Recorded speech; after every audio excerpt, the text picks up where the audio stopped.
Hey there, storytellers and story lovers. This is Ben 10 What If. Prepare yourselves for today's incredible narrative. What if Percy Jackson found Ben Tennyson at age 9 in cupboard and Omnitrix reacted to Greek god powers? A quick reminder, your likes, comments, and subscriptions are the fuel that keeps this channel running. Thank you for being awesome. Let's begin this journey together. Chapter 1. The boy in the cupboard. Percy Jackson was having a terrible day even before he found a kid locked in a cupboard. The morning had started with a nightmare, something about a golden light and a voice whispering about destiny.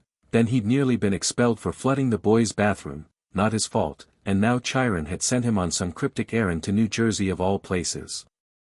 "You want me to what?" Percy had asked earlier that day, staring at the centaur incredulously across the ping-pong table that served as their war council at Camp Half-Blood. Chiron stroked his beard, his ancient eyes troubled. "Investigate an energy disturbance in Bellwood. It's unusual." "Unusual how?" "Monster unusual. God unusual. Quest unusual." Percy twirled Riptide in pen form between his fingers. "That's just it.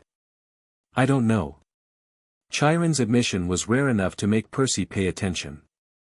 "It's like nothing in our records. The energy signature is alien to our world." Grover had nervously chewed on a tin can. "I felt it too. Like a ripple in the natural world, but not natural. Not monster. Not God. Something else." And that was how Percy found himself in a suburban neighborhood in Bellwood, New Jersey, with nothing but his sword, a backpack of supplies, $20, and a hastily scrawled address on a scrap of paper. The sun was setting, casting long shadows across unfamiliar lawns as he counted house numbers. 217 Maple Drive, Percy muttered, stopping in front of a modest two-story house. Nothing about it screamed mysterious energy disturbance. No monsters lurking in the bushes. No gods having tea on the porch. Just a normal house with its lights off and a "for rent" sign in the yard. Percy's hand instinctively moved to his pocket, fingers brushing against Riptide. The familiar touch of the pen calmed him, but something still felt wrong. The air hummed with an energy he couldn't name, not quite like the ozone before a thunderstorm when Zeus was angry, or the vibration in the earth when his father Poseidon stirred the seas. This was different. Foreign. Great. Chiron sends me to check out weird energy, and all I get is an empty house. Percy sighed, scuffing his sneaker against the sidewalk. He glanced around. The street was deserted in the fading light. Perfect time for a 12-year-old to break into an abandoned house without looking suspicious at all. Percy circled to the back, finding a kitchen door with a simple lock. One advantage of being Poseidon's son, water was everywhere, even in locks. He focused, feeling the familiar tug in his gut as the tiny droplets of moisture responded to his will. The lock mechanism shifted, and the door swung open with a creak that seemed deafening in the quiet neighborhood. The house smelled musty, like it had been vacant for months. Dust covered the kitchen counters, and empty cabinets hung open. Percy moved cautiously, Riptide now uncapped and glowing with bronze light that illuminated his path through the darkness. The humming grew stronger, pulling him forward like an invisible thread. It led him through the empty living room, down a hallway, and toward a small door beneath the stairs. A cupboard. "Hello." Percy called out, feeling stupid immediately afterward. Who would answer in an abandoned house? But something did answer, not with words, but with a sound. A muffled whimper from inside the cupboard. Percy's heart hammered against his ribs. Monster trap? Probably. But what if it wasn't? What if someone was hurt? "I'm going to open the door," Percy announced, sword raised. "Don't try anything funny." He grabbed the handle and pulled. Inside the cramped space, pressed against the back wall with his knees drawn to his chest, sat a boy. He couldn't have been more than 9 years old, with brown hair, green eyes wide with fear, and a strange watch-like device on his left wrist that pulsed with emerald light. "Are you here to kill me too?" the boy whispered, his voice hoarse as if he hadn't used it in days. Percy lowered Riptide slightly. What? No. He paused, unsure how to explain. My name's Percy. What are you doing in there? The boy's eyes darted to the glowing bronze sword, then back to Percy's face. Hiding. They took my grandpa. Said they'd be back for me. For this. He raised his left arm, showing the device more clearly. Who took your grandpa? What is that thing? Percy knelt, still keeping Riptide ready but trying to appear less threatening. Men in suits. And aliens. The boy swallowed hard. My name's Ben. Ben Tennyson. This is the Omnitrix. It lets me. A crash from upstairs cut him off. Both boys froze, listening to heavy footsteps moving above them. They found me, Ben whispered, terror etched across his face. Percy's battle instincts kicked in. We need to go. Now. He reached into the cupboard, offering his hand to Ben. The moment their skin made contact, the device on Ben's wrist, the Omnitrix, erupted with green light, suddenly pulsing and beeping wildly. The light changed from emerald green to a strange mixture of green and bronze, the colors swirling together like oil in water. What's happening? Ben gasped, staring at the watch in horror. Percy felt it too, a surge of energy connecting them, flowing between his demigod aura and the alien technology. The sensation burned like fire and ice simultaneously coursing through his veins. The footsteps upstairs quickened, heading for the staircase. No time to figure it out, Percy grabbed Ben's arm, pulling him from the cupboard. Run! They sprinted toward the kitchen door just as something massive landed at the top of the stairs behind them, something that definitely wasn't human, judging by the guttural growl that echoed through the house. Percy risked a glance back and immediately wished he hadn't. The creature descending the stairs walked like a man but looked like a chimera nightmare, part crab, part reptile, with 4 eyes and mandibles that clicked menacingly. What is that? Percy hissed, pushing Ben through the kitchen door. 6-6, Ben whispered back. Bounty hunter. Bad news. They burst into the backyard, only to find another problem waiting for them, a massive black hellhound, its red eyes glowing like coals in the twilight, jaws slavering with anticipation. Percy stepped in front of Ben, raising Riptide. And that's a hellhound. Also bad news. Ben's voice shook. A what? That's not an alien. No, it's a monster. Greek mythology monster. Percy kept his eyes on the hellhound, which was circling them slowly, sizing them up. Long story. I'll explain if we live. Behind them, the alien bounty hunter smashed through the kitchen door, chittering in some incomprehensible language. Metal plates on its armor shifted, revealing an array of weapons pointed directly at them. They were trapped between 2 deadly enemies. Ben, Percy said, mind racing for a plan, that watch thing. You said it does something. Ben nodded, staring at the still swirling colors on the Omnitrix's dial. It lets me transform into aliens. But it's acting weird now. I don't know if, try it, Percy urged. We need all the help we can get. Ben hesitated, then twisted the dial. Holographic silhouettes appeared above the watch, alien forms Percy didn't recognize, but now they seemed to shimmer with ancient Greek symbols superimposed over them. That's new, Ben muttered, before pressing down on the dial. Green and bronze light exploded outward, enveloping Ben in a blinding flash. Percy shielded his eyes, hearing the hellhound howl and the bounty hunter step back. When the light faded, Ben was gone. In his place stood a creature that looked like living fire, but not like any fire elemental Percy had seen in monster manuals. Its body burned with green flames, but instead of the normal diamond-shaped head of what Ben would later tell him was heat blast, this version wore what looked like ancient Greek armor formed from volcanic rock. Flames danced in patterns that resembled Greek letters across its chest, and its eyes burned with intelligent fire. Whoa, The transformed Ben's voice echoed with a deeper resonance. This feels different. Stronger. Great, Percy said, adjusting his grip on Riptide. You take Crabface. I'll handle the dog. The hellhound lunged first. Percy rolled beneath its massive paw, slashing upward with Riptide. The celestial bronze blade cut through monster flesh, drawing a howl of pain.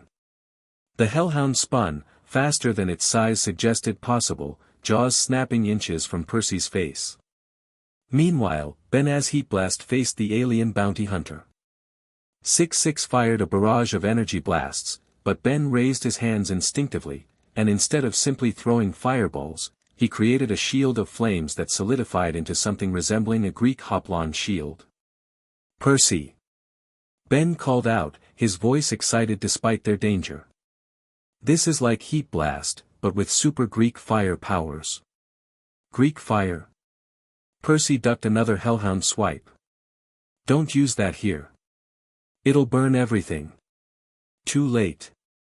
Ben had already gathered a ball of flames in his palm, which darkened to an emerald bronze mixture. When he threw it at 6-6, the fireball exploded with such force that it blew out the entire back wall of the house. 6-6 was thrown backward, armor smoking, into the rubble of the collapsed building. The hellhound, startled by the explosion, hesitated just long enough for Percy to drive Riptide deep into its chest. With a mournful howl, it dissolved into shadow, returning to Tartarus. That was awesome. Ben shouted, staring at his flaming hands in wonder. Percy wasn't celebrating. The whole neighborhood probably heard that. We need to go before more monsters show up. Or police. Or both. But what about Grandpa Max? I can't leave without him. Percy's expression softened. Look, Ben, I don't know what's going on here, but I know a place where you'll be safe. Once you're there, we can figure out how to find your grandfather. What place? Ben asked, the flames of his body dimming slightly. It's called Camp Half-Blood. It's for people like me, half human, half Greek god. Ben stared. You're half god. Like Hercules? Heracles, Percy corrected automatically, then shook his head. Later. Right now, we need to move. A distant siren wailed, getting closer. The Omnitrix symbol on Ben's chest began to flash red, and moments later another flash of light returned him to human form. That was shorter than usual, Ben frowned, looking at the watch. And I feel tired. Percy made a quick decision. We're heading east. To New York. It's a long trip, but I know someone who can help us get there fast. I'm not going anywhere until you explain what's happening, Ben planted his feet stubbornly. Percy recognized the stubbornness, it was the same look he'd given plenty of adults. But the sirens were getting closer, and the night was only beginning. Short version. Percy began walking, gesturing for Ben to follow. Greek gods are real. Monsters are real. I'm a demigod, son of Poseidon. That watch of yours is reacting to my demigod aura, creating some hybrid alien Greek power thing. And now we've got both monsters and aliens hunting us, which means nowhere is safe except Camp Half-Blood. Ben jogged to catch up. If you're really Poseidon's son, prove it. Percy sighed, then focused on a puddle in the gutter. The water rose in a miniature whirlpool, forming a trident shape before splashing back down. Ben's eyes widened. Okay, I believe you. They cut through backyards and side streets, Percy leading them toward a wooded area at the edge of the development. The Omnitrix continued to pulse with its strange dual-colored light, occasionally beeping as if trying to process new information. So what's the deal with your watch? Percy asked as they ducked under a fence.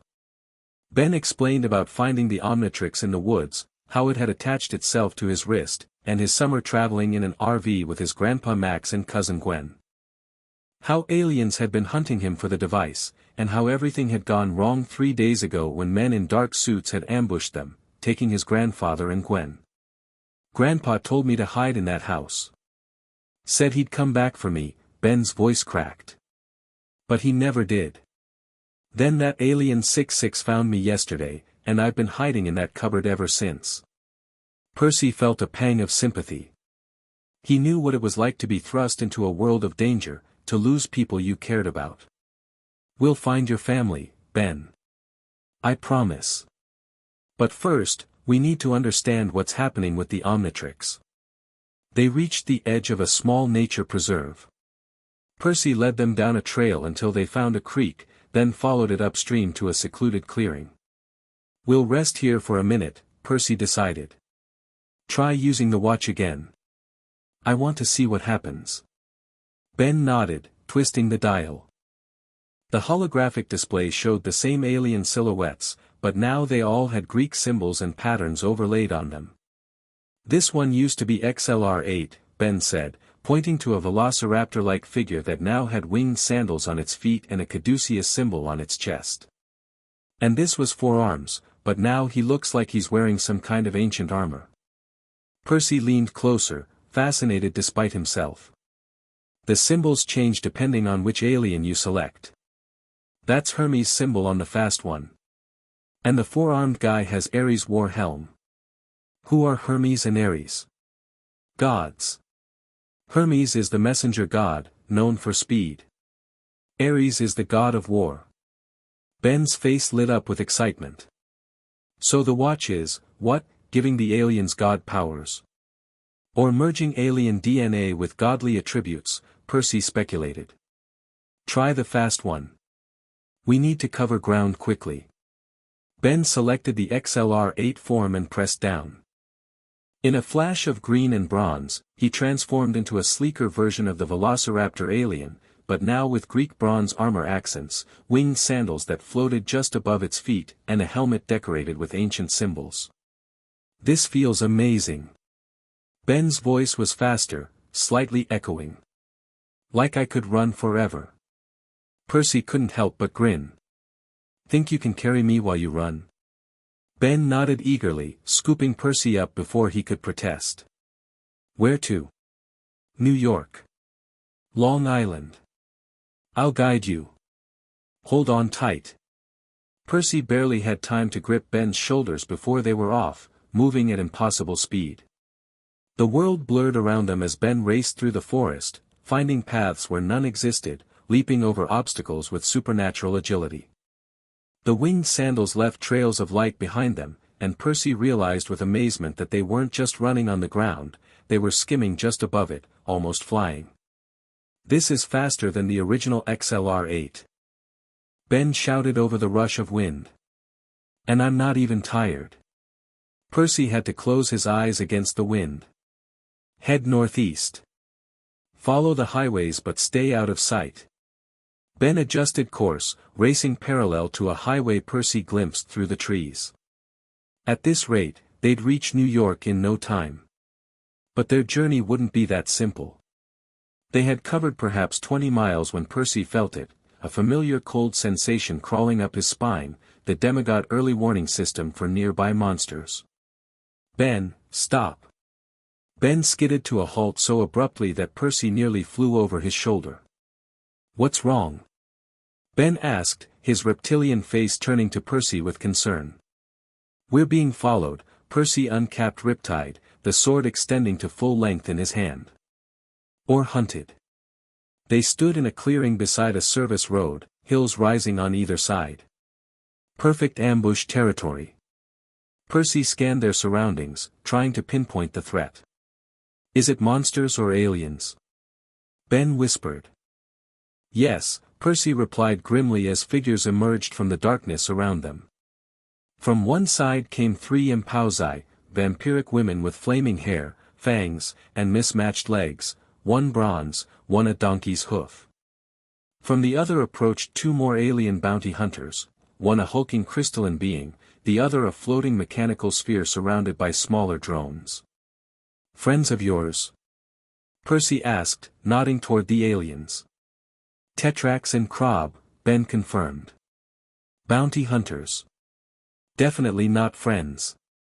The lead impausa smiled coldly, her fangs gleaming in the moonlight. Demigod, she hissed, hand over the child and the device, and we might let you live. The crystalline alien, Tetrax, stepped forward. The Omnitrix belongs to us. Earth authorities have no claim to it. Percy raised Riptide. Yeah, well, I'm not with Earth authorities, and he's not going with either of you. Ben's transformed body tensed beside him. Percy, even with these new powers, I don't think we can fight all of them. We don't have to beat them, Percy muttered. Just delay them long enough to escape. When I say go, run northeast as fast as you can. Don't stop for anything. The Impausi advanced from one side, the alien bounty hunters from the other, closing the trap around them. Percy locked eyes with Ben. Go.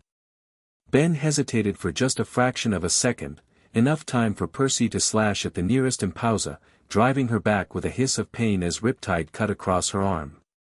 Then Ben grabbed Percy again and they were off, racing at superhuman speed through the night. Behind them, Percy heard roars of anger and the sound of energy weapons firing. A blast struck a tree just to their right, exploding in a shower of splinters. Another scorched the ground where they had been a heartbeat earlier. They're gaining on us. Ben shouted, zigzagging through the forest. Percy twisted to look back. Impossibly, the Impausi were keeping pace, moving with unnatural speed through the trees. And overhead, Krob's mechanical drones were tracking them, firing energy beams that came closer with each shot. Into the river. Percy pointed ahead where a wide river cut through the landscape. I can help us there.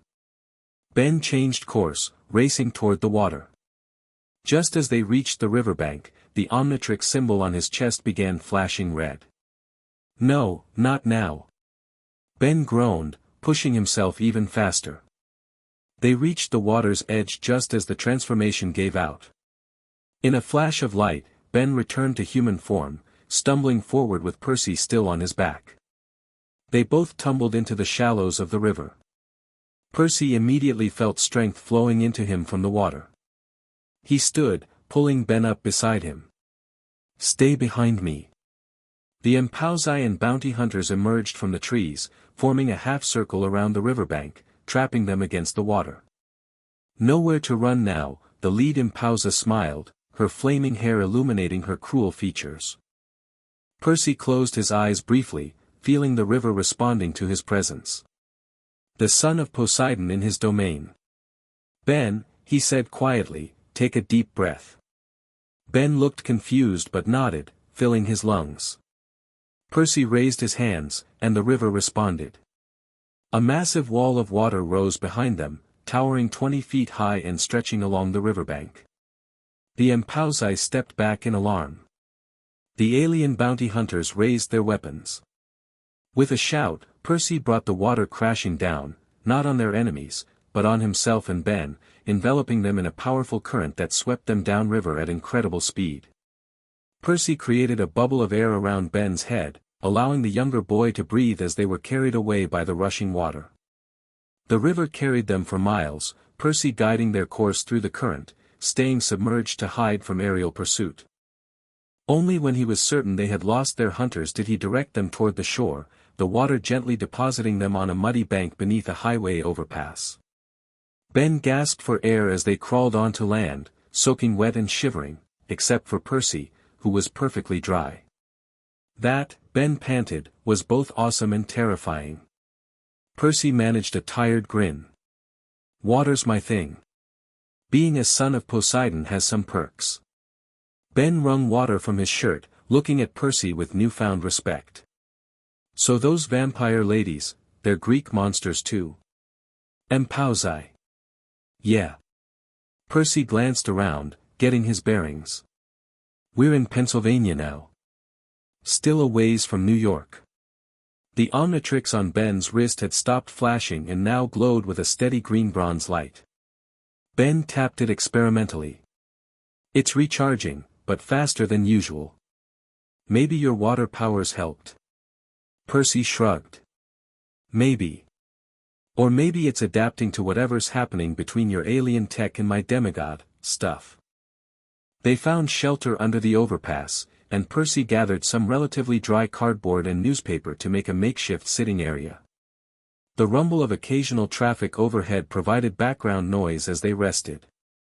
"So," Ben said after a while, "you still haven't really explained. What's Camp Half-Blood?" Percy leaned back against a concrete support. "It's a safe place for demigods, half-bloods, we call ourselves. Kids with one mortal parent and one god parent. The only place where monsters can't get to us. But I'm not a demigod." "No, but that watch of yours is interacting with demigod energy somehow. And you've got both monsters and aliens after you now. Camp has magical boundaries. It's the safest place I can think of until we figure this out." Ben looked down at the Omnitrix. "Do you think they'll be able to help me find Grandpa Max and Gwen?" Percy hesitated. He didn't want to make promises he couldn't keep, but the desperation in Ben's eyes was familiar. "Chiron, he's our activities director, also a 3,000-year-old centaur. If anyone would know what to do, it's him." "A real centaur?" Ben's eyes widened. "Horse bottom, human top." "Yep. And our camp director is the god Dionysus, but we call him Mr. D. He's not exactly friendly, but he knows his stuff." "This is insane," Ben murmured, but with more wonder than disbelief. "A few months ago, I was just a normal kid. Then I found the Omnitrix and discovered aliens were real. Now you're telling me Greek gods are real too?" Percy smiled wryly. "Welcome to my world. It's a lot to take in." They sat in companionable silence for a few minutes, listening to the cars overhead and the distant sounds of the river. "Percy." Ben's voice was smaller now, more childlike. "Why do you think my watch reacted to you? Why is it mixing alien stuff with god stuff?" Percy had been pondering the same question. "I don't know. The timing seems too convenient. Me being sent to find you just when you needed help. The watch immediately reacting to my presence. You think someone planned this?" Ben's eyes narrowed. "Maybe. The gods are always playing games, moving people around like chess pieces." Percy's voice carried a bitter edge. "Or maybe it's something else entirely. We won't know until we get to camp." Ben yawned, the exhaustion of the day finally catching up to him. "Get some sleep," Percy suggested. "I'll keep first watch. When that watch of yours is recharged, we'll keep moving." Ben nodded sleepily, curling up on the makeshift cardboard bed. Within minutes, his breathing steadied as he drifted off. Percy kept vigilant, Riptide at his side, watching the darkness beyond their shelter. His mind raced with questions. Why had Chiron sent him specifically to find Ben? What was the connection between alien technology and Greek divine power? And who would benefit from bringing these worlds together? One thing was certain, their meeting was no accident. Someone or something had orchestrated this convergence, and Percy couldn't shake the feeling that they were being pushed toward an endgame he couldn't yet see. Dawn broke with pale light filtering through the girders of the overpass. Percy had allowed himself a few hours of sleep after Ben took watch, and now both boys were stirring, hungry and stiff but alive. The Omnitrix glowed steadily, fully recharged. "How far to your camp?" Ben asked, stretching his arms overhead. "From here? Maybe 100 miles. If we can find transportation." A growl from the shadows cut him off. Both boys froze, turning slowly toward the sound. 3 massive black dogs emerged from under the far end of the overpass, hellhounds, but smaller than the one from the previous night. Still deadly, with glowing red eyes and teeth like daggers. "More hellhounds," Percy whispered, uncapping Riptide. "They must have tracked our scent." Ben was already activating the Omnitrix, cycling through the alien forms. "Which one should I use?" Percy assessed their situation. Open area, multiple enemies, need for raw power. "The 4-armed one." Ben nodded, selecting the form and slamming down the dial. The flash of green bronze light temporarily blinded the hellhounds, giving Percy a moment to move to a fighting position. When the light faded, Ben had transformed into a massive, four-armed humanoid. The original, 4 arms, had been impressive enough, but this version was even more intimidating, standing nearly 10 feet tall, with Greek hoplite armor covering his torso, greaves on his lower legs, and a helmet that resembled Ares' war helm. The Omnitrix symbol on his chest was surrounded by Greek fire that didn't burn his skin. Whoa! Ben's voice was deeper, resonant with power. This feels angry. Like I want to smash everything. That's the Ares influence, Percy explained, keeping his eyes on the hellhounds. God of war, remember. Try to stay focused. The hellhounds charged, spreading out to attack from different angles. Percy met the first one head-on, sliding beneath its leap and slashing upward with riptide. The hellhound dissolved into shadow with a pained yelp. Ben faced the other two, roaring with a battle cry that sounded ancient and primal. As the hellhounds lunged, he caught one in each of his lower arms, holding them at bay while his upper fists hammered down on their skulls. The impacts created shockwaves that cracked the concrete beneath them. I'm way stronger than before. Ben shouted, his voice thrilled despite the danger. The hellhounds dissolved under his assault, leaving only scattered shadows. Percy approached cautiously. Ben. You okay? The Ares aspect can be intense. Ben took a deep breath, visibly struggling to control the aggressive energy flowing through him. Yeah, just, really want to punch something right now.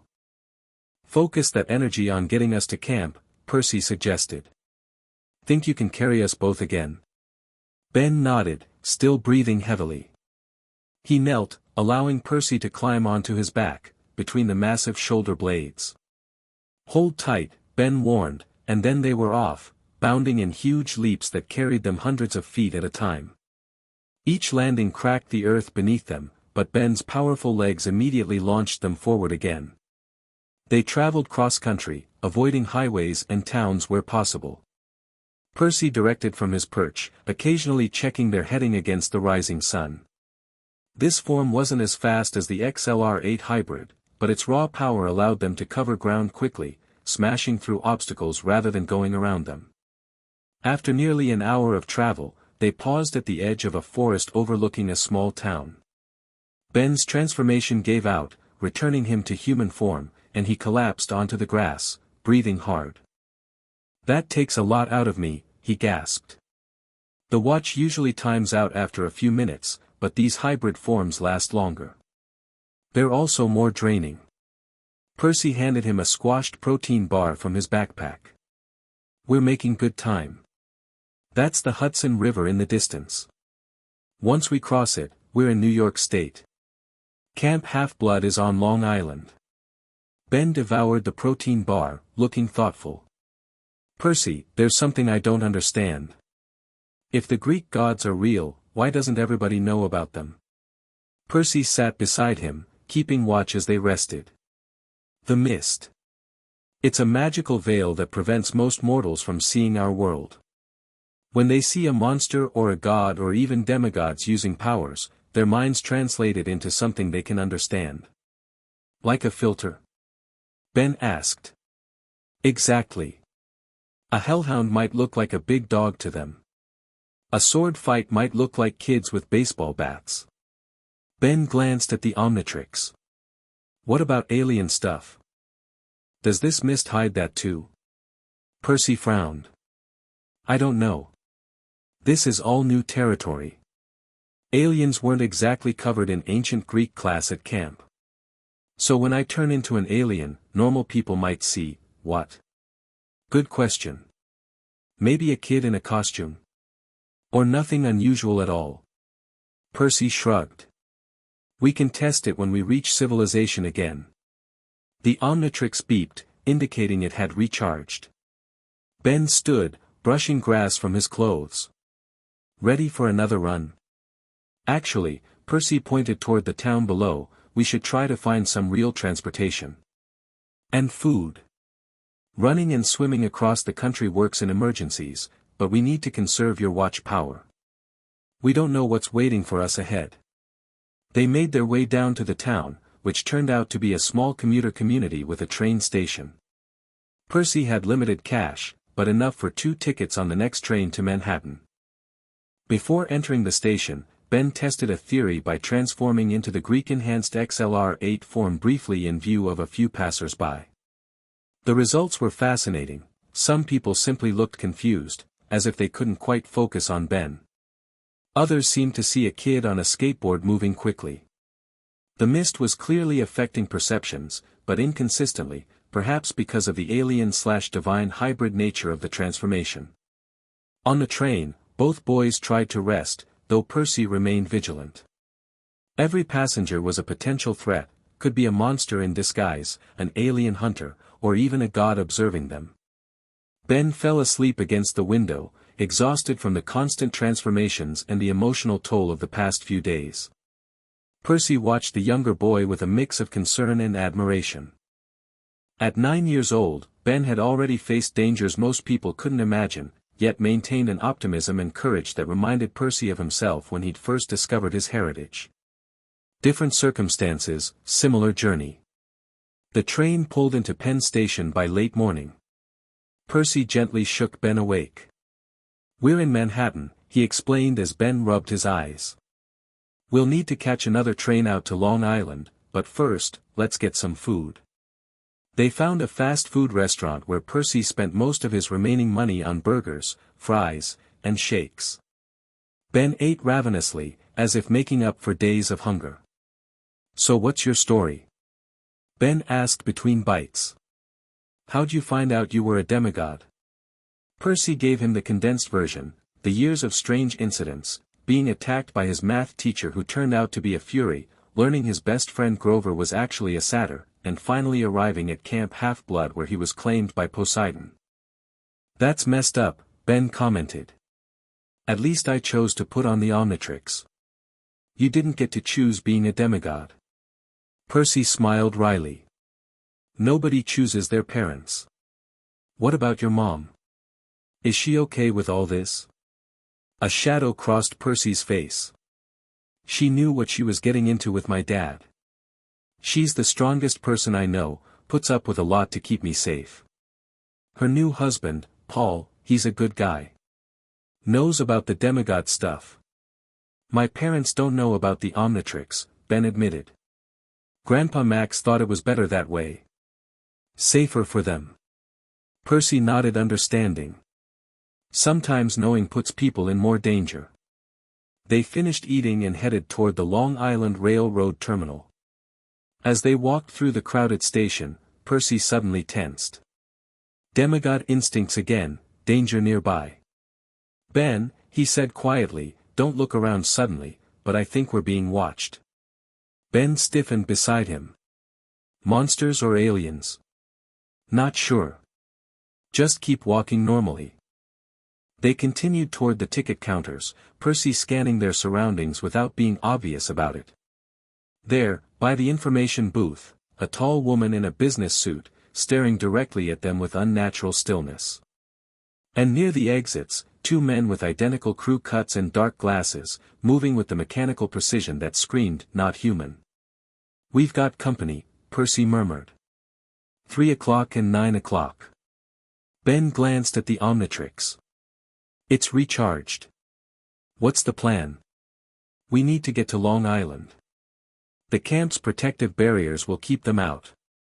Percy's mind raced through options. "There's a service corridor ahead on the left. We'll duck in there, then you transform into something fast.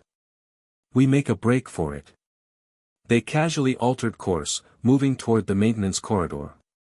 Just as they reached it, the woman by the information booth began moving toward them with inhuman speed, her form shimmering as the mist struggled to maintain her human appearance. Percy shoved Ben into the corridor, following close behind. "Transform. Now." Ben activated the Omnitrix, selecting the XLR-8 form and slamming down the dial. The flash of green bronze light filled the narrow corridor just as the woman rounded the corner, her businesslike facade melting away to reveal an impausa. Ben's transformed state grabbed Percy and they shot down the corridor at incredible speed, bursting through a service door into the rail yard beyond. Trains stood in neat rows, some moving slowly as they prepared to depart or arrive. "Which way to Long Island?" Ben asked, his reptilian head turning to Percy. "East." Percy pointed. "Follow the tracks heading that way." Ben nodded and accelerated, racing alongside the tracks, weaving between moving trains and stationary ones with precision enhanced by the Hermes aspect of his transformation. Behind them, alarms began to sound, their pursuers alerting others. They had gone perhaps half a mile when Percy spotted something ahead, a dark shape moving at impossible speed, intercepting their path. "Watch out!" Ben skidded to a halt just as the shape resolved into the crystalline alien, Tetrax, who had somehow predicted their route and positioned himself to cut them off. "The Omnitrix, child," Tetrax demanded, his crystalline body gleaming in the sunlight. "This doesn't need to end in violence." Ben set Percy down, assuming a fighting stance. "Not happening, Crystal Face." Tetrax sighed. "I warned you." He raised a hand, and shards of crystal shot from his fingertips like bullets. Ben dodged with superhuman speed, circling Tetrax faster and faster until he created a vortex that lifted the alien off his feet. Percy saw his opportunity and charged, riptide swinging in an arc toward Tetrax's midsection. To his shock, the sword bounced off with a metallic clang. Celestial bronze, which cut through monsters like butter, had no effect on the alien's crystal body. "Conventional weapons can't harm me," Tetrax said, sounding almost apologetic as he broke free of the vortex with a powerful leap.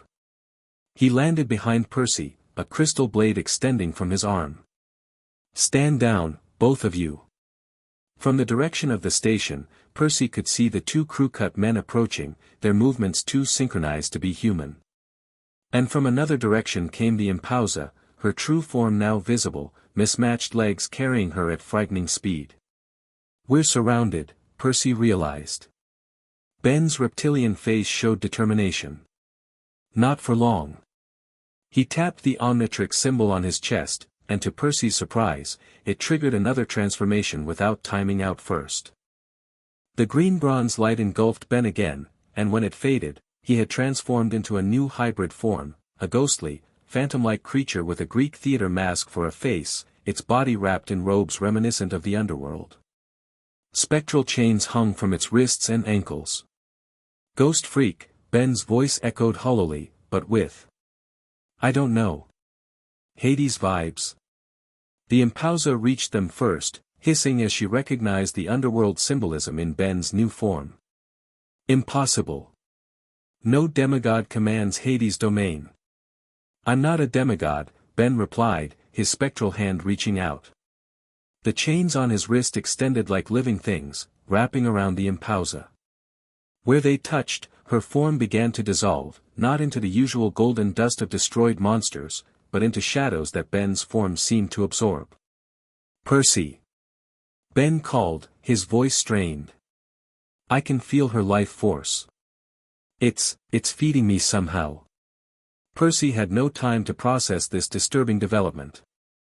Tetrax and the two men, who had shed their human disguises to reveal themselves as mechanical drones similar to the ones from earlier, were closing in fast. "Ben, we need to move." Ben turned, one spectral hand still draining the Impausa while the other reached for Percy. The moment they made contact, Percy felt a strange sensation, like his body was becoming insubstantial.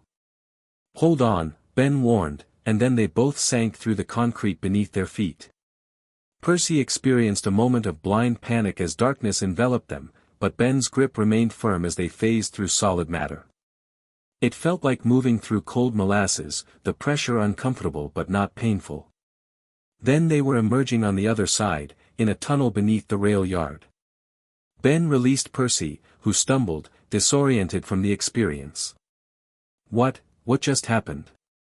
"Ghost freak can phase through solid objects," Ben explained, his spectral form hovering slightly above the ground. "But this version feels darker. More powerful. I could sense the Impausa's essence." Could have taken it completely if we'd had more time. Percy shivered, not liking the implications. That's an underworld power. Hades rules the dead, controls souls. He looked around, getting his bearings in the dimly lit tunnel. We're in the subway system now. Good thinking. Ben's ghostly head nodded. Which way? Percy considered. These tunnels eventually lead to Long Island, but it's a maze down here. And we don't know if our friends upstairs can follow us underground. A distant sound of grinding metal suggested they could indeed. Let's keep moving, Percy decided. Stay in that form as long as you can. Being able to go through walls might save our lives. They moved through the tunnels, following Percy's instincts. As a son of Poseidon, he had a natural sense for navigation, even underground. Occasionally they had to flatten against walls or phase through them to avoid passing subway trains. After nearly an hour of travel, they emerged in a maintenance room in what Percy determined was a station in Queens. The Omnitrix symbol on Ben's chest had been flashing red for several minutes, and finally gave out as they reached the surface. Ben returned to human form, collapsing against a wall. That was the longest transformation yet, he gasped. But it felt wrong.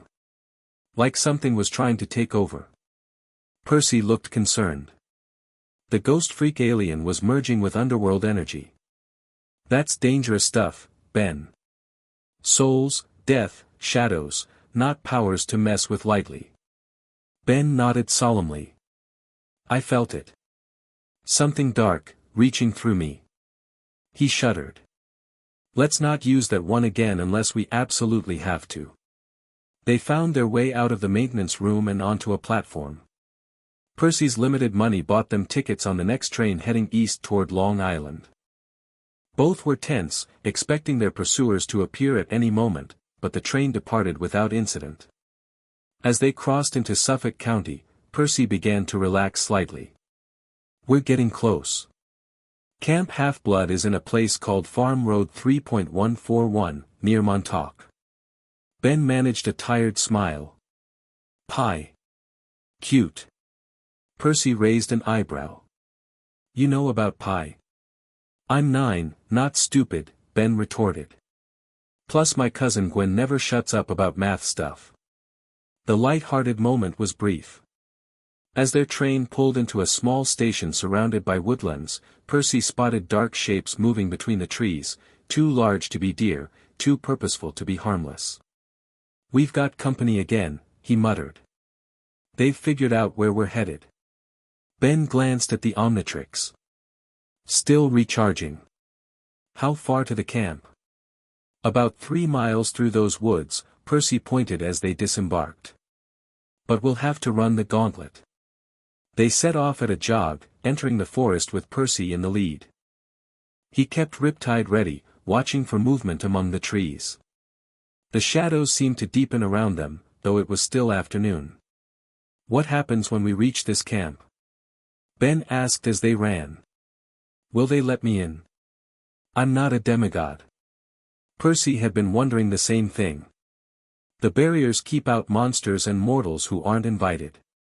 You're something new. But I think you'll be able to enter. The watch has Greek energy now. A howl echoed through the trees, followed by another from a different direction.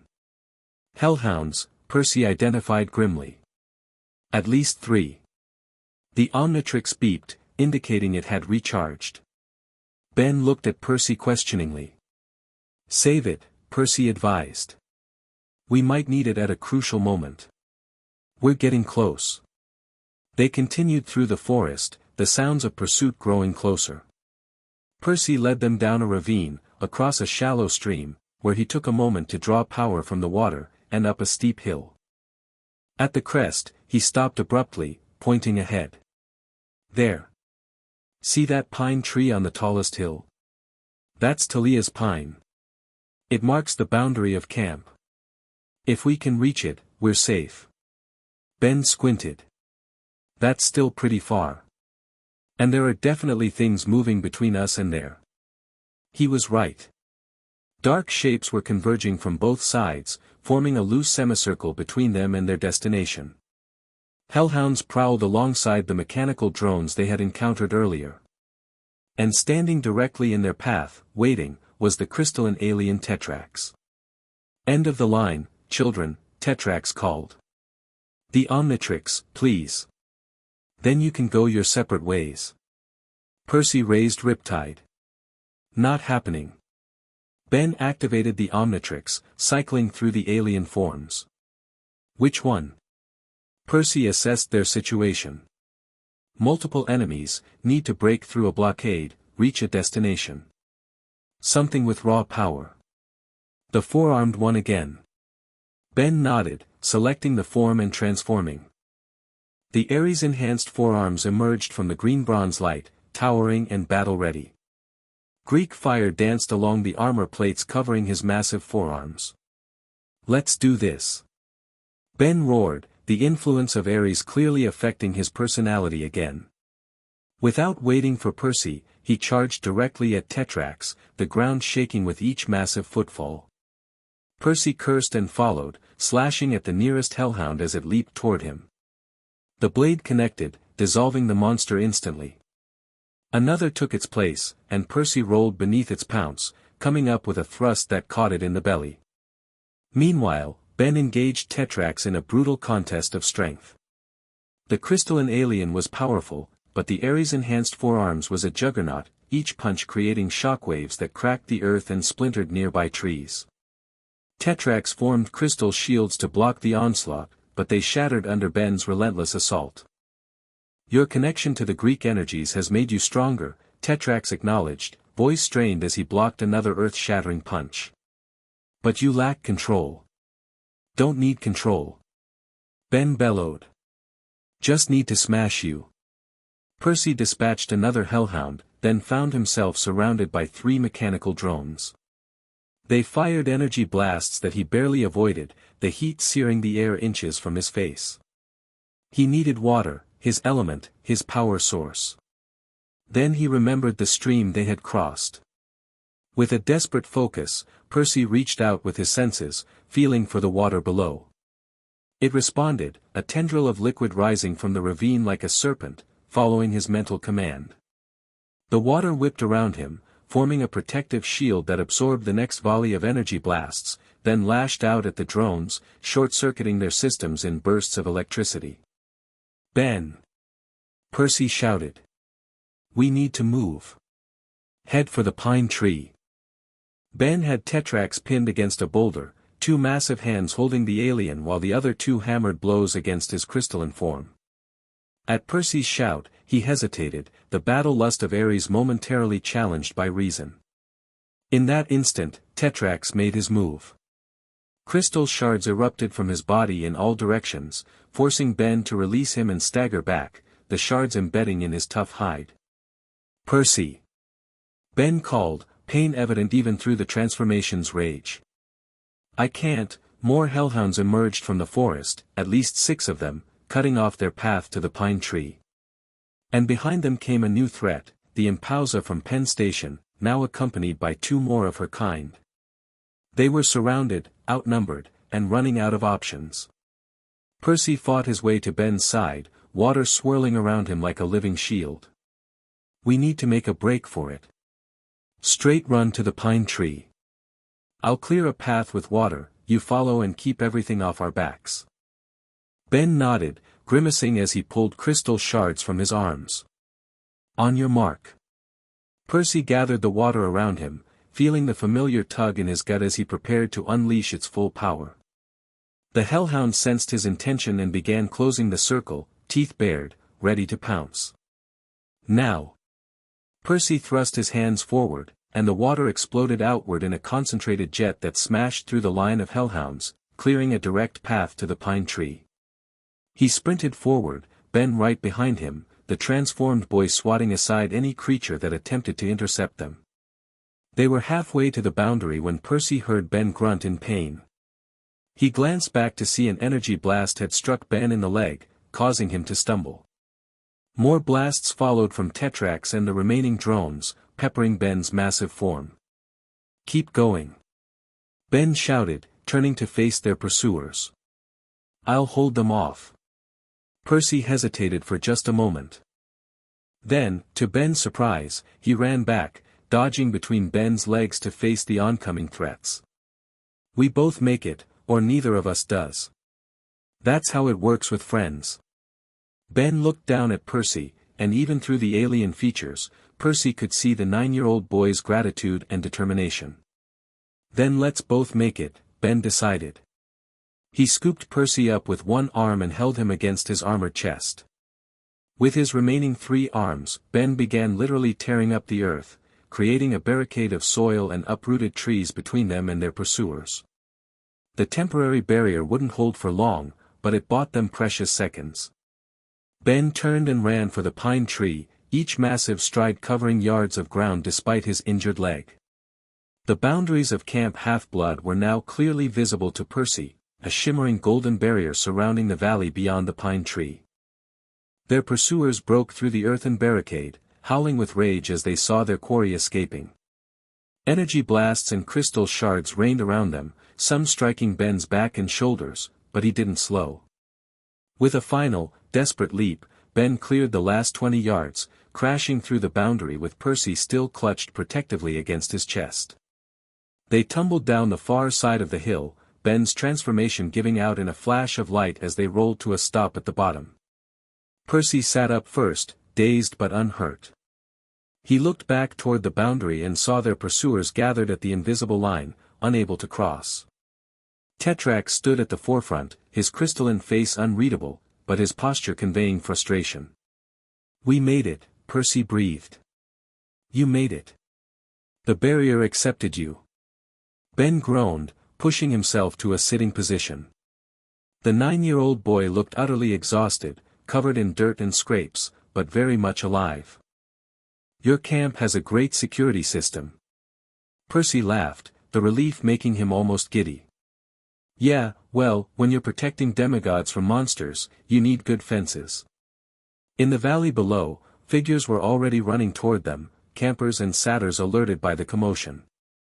At the forefront galloped a centaur that could only be Chiron, his white stallion body carrying his human torso with urgent purpose. "Percy!" Chiron called as he approached. "Thank the gods." When you didn't return or make contact, he stopped short as he noticed Ben. "And who might this be?" Percy helped Ben to his feet, supporting the younger boy's weight. "Chiron, this is Ben Tennyson. He's the energy source you sent me to investigate." He gestured to the Omnitrix on Ben's wrist. "And that device just got a major Greek upgrade when it met me." Chiron's ancient eyes studied the Omnitrix with intense interest. "Fascinating. It's not like anything I've seen in 3,000 years."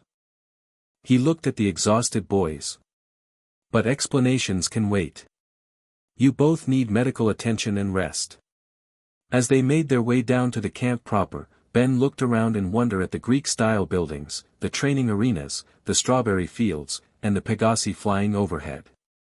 "This place is amazing," he whispered. "Like aliens, but mythological." Percy smiled tiredly. "Welcome to Camp Half-Blood, Ben. It's about to get a whole lot weirder."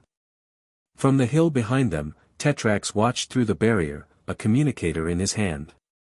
"The boy has entered a protected zone. Some kind of dimensional pocket with energy signatures similar to those affecting the Omnitrix. I cannot pursue." The voice that answered was cold, calculating, and definitely not human. "Return to base. We have what we need. The experiment proceeds as planned." "And the boy?" Tetrax asked. "Let him enjoy his sanctuary," the voice replied. "Soon enough, he will come to us." Tetrax hesitated, then nodded, though the being on the other end couldn't see him. He signaled to the remaining drones, and together they retreated into the forest, leaving the boundary of Camp Half-Blood undisturbed. The convergence of worlds had begun. Chapter 2, Worlds Colliding. Ben woke with a start, hand instinctively reaching for the Omnitrix. Sunlight streamed through unfamiliar windows, casting golden patterns across a room he didn't recognize. For one terrifying moment, he thought he was back in the cupboard, trapped and waiting for aliens to find him. Then it all came rushing back, Percy Jackson, the demigod son of Poseidon. The way the Omnitrix had reacted to Percy's touch, creating hybrid alien god transformations. Their desperate journey to this place called Camp Half-Blood. Ben sat up, wincing at the soreness in his muscles. He was in some kind of infirmary, with simple wooden beds lined up against the walls and shelves stocked with what looked like normal medical supplies alongside jars of something that glowed golden. "You're awake. Good." A girl about Percy's age stood in the doorway. She had curly blonde hair pulled back in a ponytail and startling gray eyes that studied Ben with unnerving intensity. She wore an orange t-shirt that read, "Camp Half-Blood," and carried a leather-bound book under one arm. "I'm Annabeth Chase," she said, approaching his bed. "Daughter of Athena.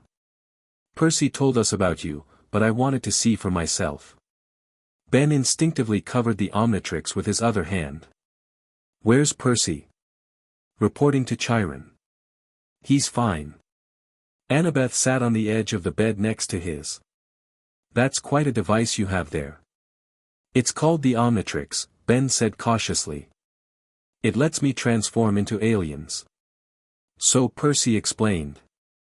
Though apparently now it lets you transform into alien god hybrids, which shouldn't be possible."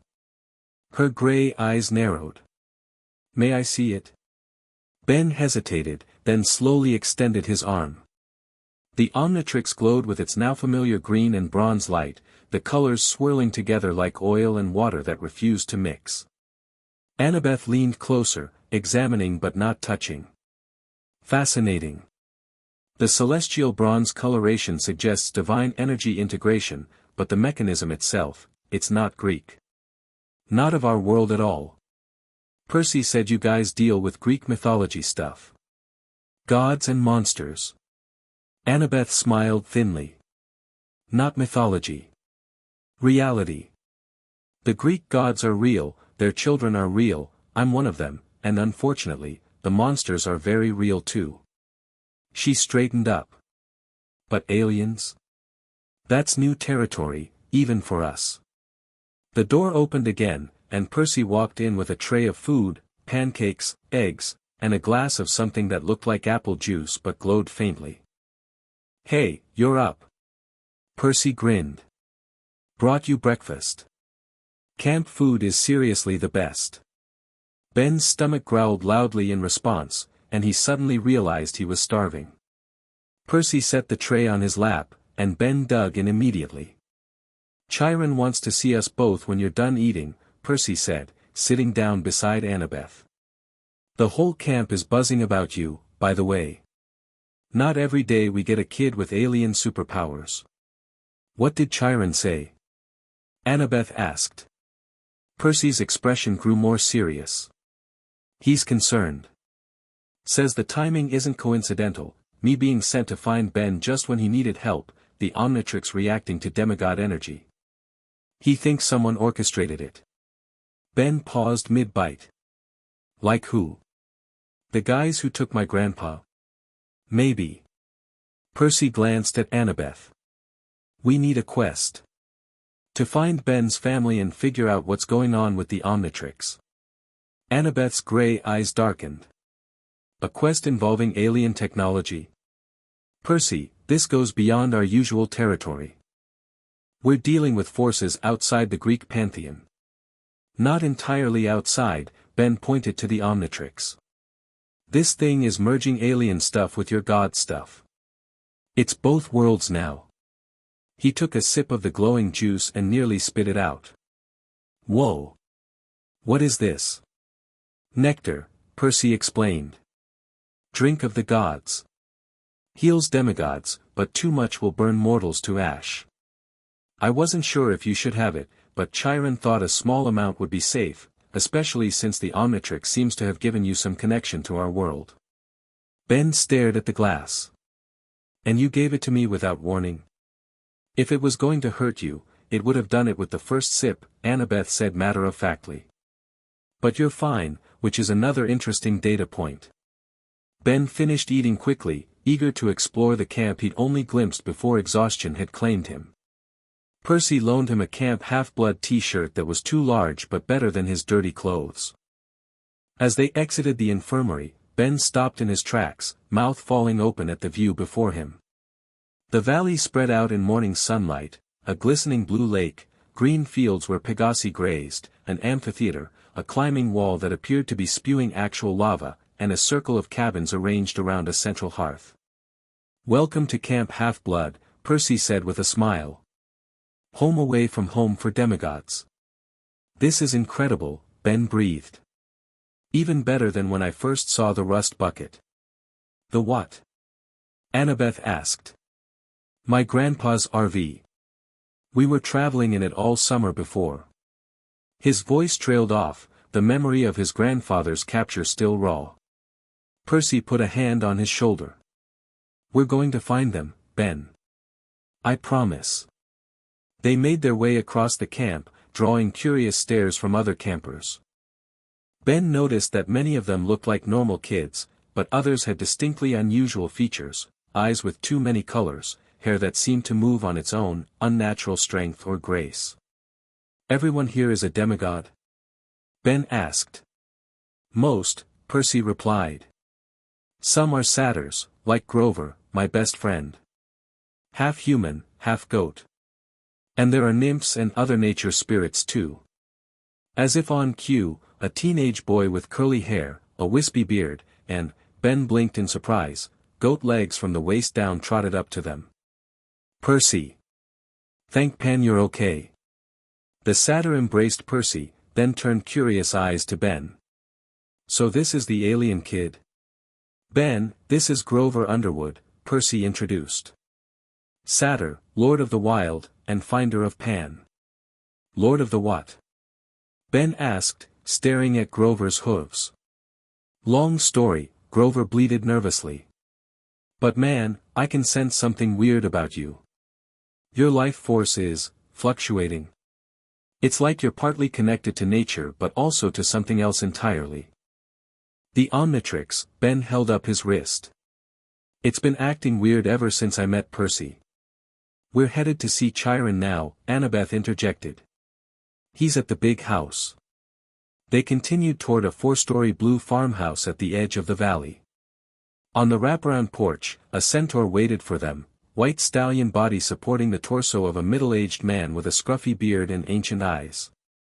"Benjamin Tennyson," Chiron greeted as they approached. "I trust you slept well." Ben nodded, trying not to stare at the centaur's horse half. "Yes, sir. Please, call me Chiron. I understand you've had quite an ordeal." Beside Chiron sat a pudgy man in a leopard print Hawaiian shirt, drinking from a can of Diet Coke and looking thoroughly bored. He glanced at Ben with bloodshot eyes. "So this is the newest problem child," the man sighed. "As if teenage demigods weren't enough trouble, now we have prepubescent aliens." "Ben, this is Mr. D," Percy said with poorly concealed disdain. "Camp director. Also known as Dionysus, god of wine." Ben's eyes widened. "You're an actual god." "Don't sound so impressed, it might go to his head," Percy muttered. Dionysus rolled his eyes. Yes, immortal Olympian, divine power, blah blah. Currently serving punishment at this summer camp for godly infractions Zeus found offensive." He squinted at Ben. "You're not a demigod, yet you carry divine energy now. Most unusual. That's why we need to talk." Chiron gestured to chairs around a table on the porch. "Please, sit."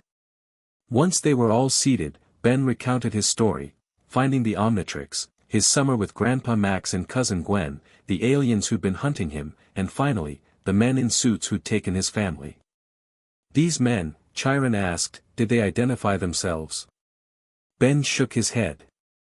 "They were wearing black suits and sunglasses. Grandpa Max called them plumbers, but not the fixing toilets kind. He seemed to know them." "And then Percy found you," Chiron prompted. "Yeah, after I'd been hiding for days. The moment he touched me, the Omnitrix went crazy. Now when I transform, the aliens are different, they have Greek stuff mixed in. Chiron and Dionysus exchanged a look that Ben couldn't interpret. I believe, Chiron said carefully, that your meeting was fated. The timing is too precise to be coincidence. That's what I said, Percy agreed. What we need, Annabeth interjected, is to test the extent of these new transformations. Understand what we're dealing with. Indeed, Chiron nodded. But first, he turned to Dionysus. Perhaps, Mr. D, you might consult the oracle. If this is indeed a matter of fate, Rachel may have insights. Dionysus sighed dramatically. Fine. I'll send for our resident fortune-teller.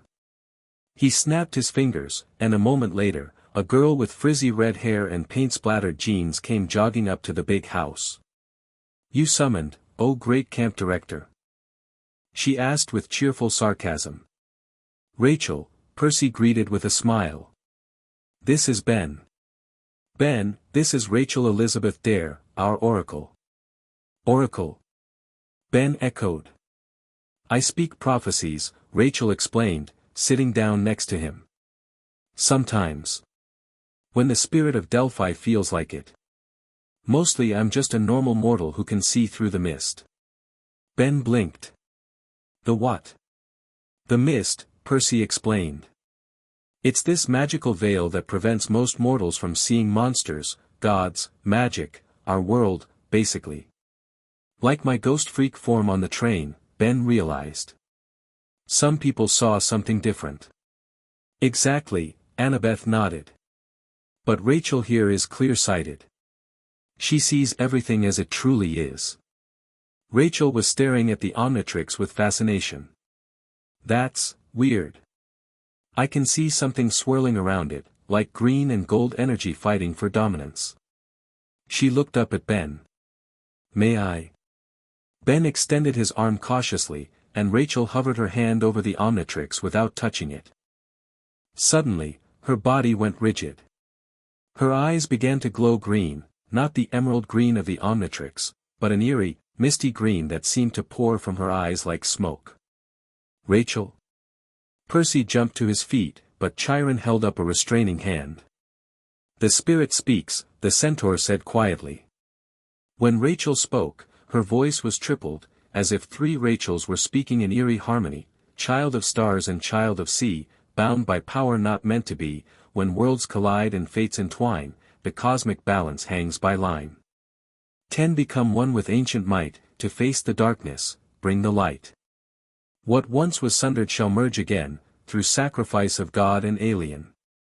Rachel collapsed forward, and Percy caught her before she hit the table. Her eyes returned to normal, and she blinked in confusion. She mumbled. A prophecy, Chiron confirmed, his expression grave. And a significant one. Ben stared at Rachel in shock. What just happened? The oracle spoke through me, Rachel explained, looking slightly embarrassed. I don't remember what I said. Child of stars and child of sea, Annabeth repeated. That's clearly Ben and Percy. The Omnitrix comes from space, the stars. And Percy is a son of Poseidon, the sea. Bound by power not meant to be, Percy continued. The Omnitrix reacting to my demigod aura. When worlds collide and fates entwine, Chiron mused. The alien world meeting the world of gods and monsters. 10 Become one with ancient might, Grover bleated nervously. Could that refer to the 10 alien forms merged with godly powers? That's it exactly, Ben nodded. The Omnitrix lets me transform into 10 different aliens. Now they all have god powers mixed in. To face the darkness, bring the light, Dionysus drawled, surprisingly engaged. Typical heroic nonsense. Something bad is coming, you two are supposed to stop it, blah blah. What once was sundered shall merge again, Annabeth's brow furrowed. Something that was separated is being brought back together. Through sacrifice of God and alien, Percy finished, looking troubled. That doesn't sound good for either of our sides. Ben's heart raced. Does this mean we have to sacrifice someone? Prophecies are rarely literal, Chiron assured him. And they often have meanings that only become clear in hindsight. But it confirms what we suspected, Annabeth said. Your meeting wasn't random. It was orchestrated, possibly by someone who knew exactly what would happen when the Omnitrix encountered demigod energy. Someone who knows about both worlds, Percy added. Both aliens and gods. Ben looked down at the Omnitrix. So what do we do now? Now, Chiron said, rising to his full height, we test the extent of these new abilities. If you two are meant to face some coming darkness, we should understand what weapons you have at your disposal. The training arena was a circular area with sandy flooring and straw dummies arranged around the perimeter. By mid-morning, a crowd had gathered, curious campers eager to see the alien kid in action. Let's start with something basic, Percy suggested. He'd changed into training armor and held Riptide in sword form. Try the fire guy, heat blast, right? Ben nodded, activating the Omnitrix. The holographic display showed the now familiar hybrid silhouettes, each alien form overlaid with Greek symbols and patterns. He selected heat blast and pressed down on the dial. The flash of green bronze light engulfed him, and when it faded, he stood as the transformed heat blast, but with distinct Greek elements. The flames that made up his body burned with green-gold intensity, ancient Greek armor formed from volcanic rock covered his chest and shoulders, and flame patterns resembling Greek letters danced across his limbs. Whoa, someone in the crowd murmured. It worked. Ben's voice echoed with the resonant quality the transformation gave him. Try producing fire, Annabeth suggested, standing at a safe distance with a notepad. Ben focused, extending one hand. A ball of flame formed, not the regular orange-red fire of his normal heat blast form, but Greek fire, burning green with flecks of gold and seeming to have an almost liquid quality. Greek fire, Chiron identified from the sidelines. One of the most dangerous substances in our world. It burns even underwater and is nearly impossible to extinguish. Be careful with it, Percy warned. It could burn down the whole camp. Ben nodded, extinguishing the flame with a thought. It feels different, more powerful, but harder to control. Like the fire wants to spread. Greek fire has a will of its own, Annabeth explained, jotting notes. It's semi-sentient in a way, always hungry. Try another ability, Percy suggested. Ben concentrated, and to everyone's surprise, the rock armor on his body extended outward, forming a shield reminiscent of a Greek hoplon. When he slammed it against the ground, waves of fire spread in a controlled circle around him, stopping just short of the spectators. Hephaestus, Chiron murmured. God of fire and forge. His influence is evident. For the next hour, Ben demonstrated various hybrid transformations, each showing unique combinations of alien abilities and godly attributes. The Hermes-influenced XLR-8 could move faster than ever, leaving trails of golden light and finding paths that shouldn't exist, as if the speedster alien had gained access to the secret ways of the messenger god. The Ares-enhanced forearms displayed not just raw strength but tactical battle awareness, instinctively knowing weak points in Percy's defenses during a sparring match. A new version of Diamond Head appeared with crystalline structures that resembled Apollo's symbols, allowing Ben to not just create crystal projectiles but craft them into arrows that never missed their targets and crystals that could heal minor wounds. This is incredible, Annabeth said, pages of notes filled. Each transformation seems to pair the alien's natural abilities with complementary godly domains. It's not just the powers, Ben added, currently in his Apollo Diamond Head form. I get feelings. Knowledge. Like this form knows things about healing I've never learned. Godly instinct, Chiron explained. The gods' domains come with inherent understanding. They continued testing throughout the morning. Some transformations proved more volatile than others, particularly when Ben tried a form he called Ripjaws, which merged with Poseidon's domain. The fish-like alien gained control over water that rivaled Percy's own abilities, but the forms seemed unstable, fluctuating between alien and divine aspects as if the two weren't fully compatible. "That's enough for now," Chiron called after Ben nearly flooded the arena with a tidal wave. "I believe we've established that these hybrid forms are significantly more powerful than either their alien or godly components alone." Ben reverted to human form, looking exhausted but exhilarated. "That was awesome.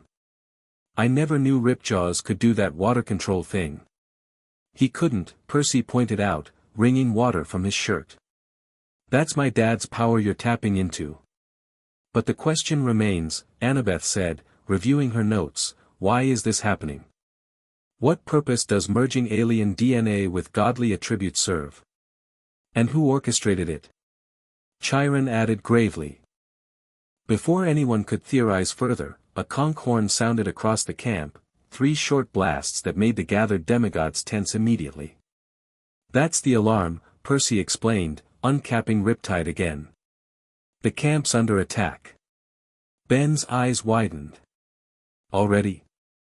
But I thought you said monsters couldn't get in." "They can't," Chiron confirmed, his expression darkening. "Unless someone or something has weakened the barriers." They rushed toward the camp boundaries, Ben activating the Omnitrix as they ran. "Which one should I use?" "We don't know what we're facing yet," Percy replied. "Wait until we see the threat." They reached the top of Half-Blood Hill just in time to witness a disturbing sight. The magical barrier that protected the camp was still visible, a shimmering wall of golden energy, but it was fluctuating, sections turning transparent before solidifying again. And gathered outside, a coalition of enemies unlike anything Percy had ever seen. Hellhounds prowled alongside mechanical drones similar to the ones they'd encountered during their journey. Mpauzai in modern clothing stood beside the crystalline alien Tetrax, and another being Ben identified in a whisper as 66. And at the center of this unlikely alliance stood a figure that made both boys freeze. The being was humanoid but clearly not human. His skin was pale gray, and he wore purple and black armor with symbols that were neither Greek nor of any alien language Ben recognized. His eyes glowed with power, one iris green like the Omnitrix, one bronze like celestial metal. "Who is that?" Percy asked quietly. "I don't know," Ben replied. "Not any alien I've ever seen." Chiron cantered up beside them, his expression grim. "Not of our pantheon either." The figure raised a device in his hand, something that looked like a cross between a high-tech remote and an ancient amulet. When he activated it, the camp's barrier fluctuated more violently. "He's trying to break through," Annabeth realized, joining them with a bronze dagger in hand. "But how?" "The barrier's protected by Talia's sacrifice and the Golden Fleece." "Because he's using both technologies," Ben said suddenly. "Look at the device. It's got the Omnitrix symbol but also Greek letters." The mysterious leader seemed to notice them watching. Even from a distance, they could see his mouth curve into a smile. He lowered the barrier device and raised his other hand in greeting. "Percy Jackson. Ben Tennyson." His voice carried unnaturally across the distance. "How convenient to find you together. The prophecy progresses as planned." Percy stepped forward. "Who are you? What do you want?" "My name is Ian," the being replied. "As for what I want, isn't it obvious? The merger of worlds. The breaking of barriers. The fulfillment of what was foretold. Where's my grandpa?" Ben shouted. "And my cousin? What did you do with them?" Ian's mismatched eyes gleamed.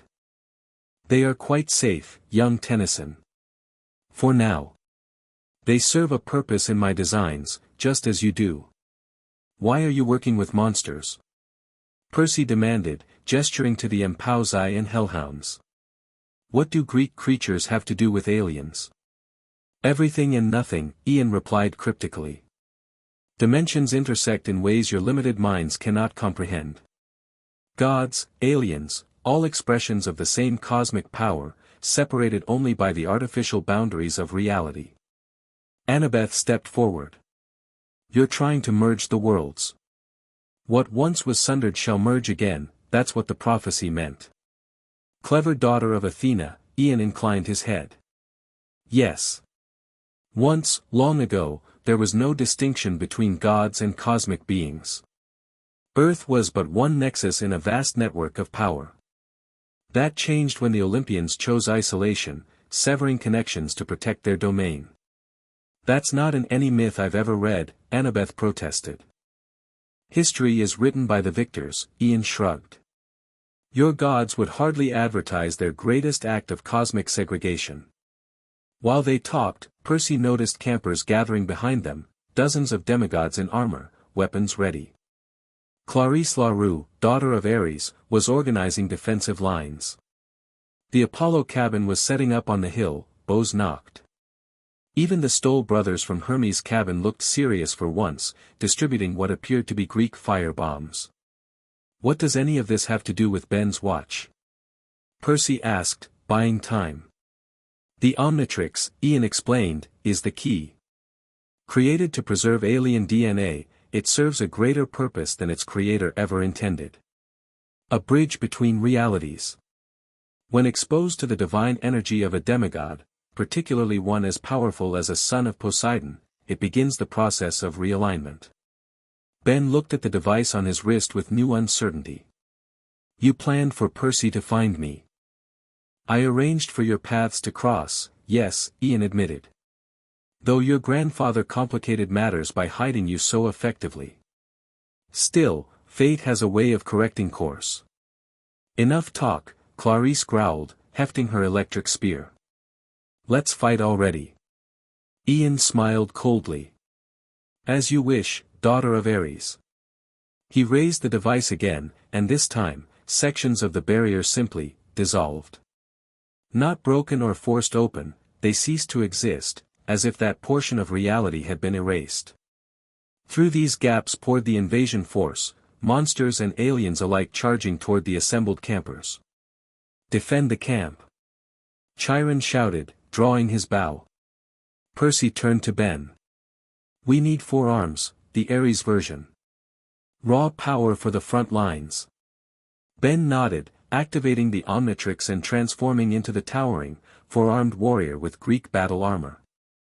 The transformation seemed even more pronounced now, with symbols of Ares glowing red across the armor plates and a helmet that resembled an ancient Greek war helm materializing over his head.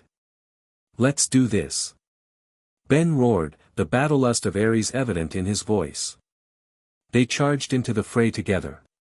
Percy moved with the fluid grace of a master swordsman, riptide slicing through monsters with deadly precision. Ben crashed through the enemy lines like a juggernaut, each mighty fist sending foes flying. The camp's defenders fought valiantly. Apollo's children rained arrows down on the invaders. Demeter's children caused vines and roots to entangle monster feet. Athena's cabin executed precise tactical maneuvers, creating choke points and kill zones. But the attack was unlike anything they'd faced before. The alien technology seemed resistant to celestial bronze, while the monsters were immune to conventional alien weaponry. Only Percy and Ben, straddling both worlds, could effectively combat both threats. Percy! Annabeth shouted from nearby, fighting back-to-back with Clarisse. They're targeting the big house. Percy saw it immediately, a group of impausi and mechanical drones breaking away from the main battle, heading toward the heart of camp. Ben! We need to cut them off. Percy called. Ben, currently grappling with 6-6, threw the bounty hunter into a cluster of hellhounds before turning. I see them. We need speed now, not strength. Percy realized. Can you switch forms? Ben nodded, slapping the Omnitrix symbol on his chest.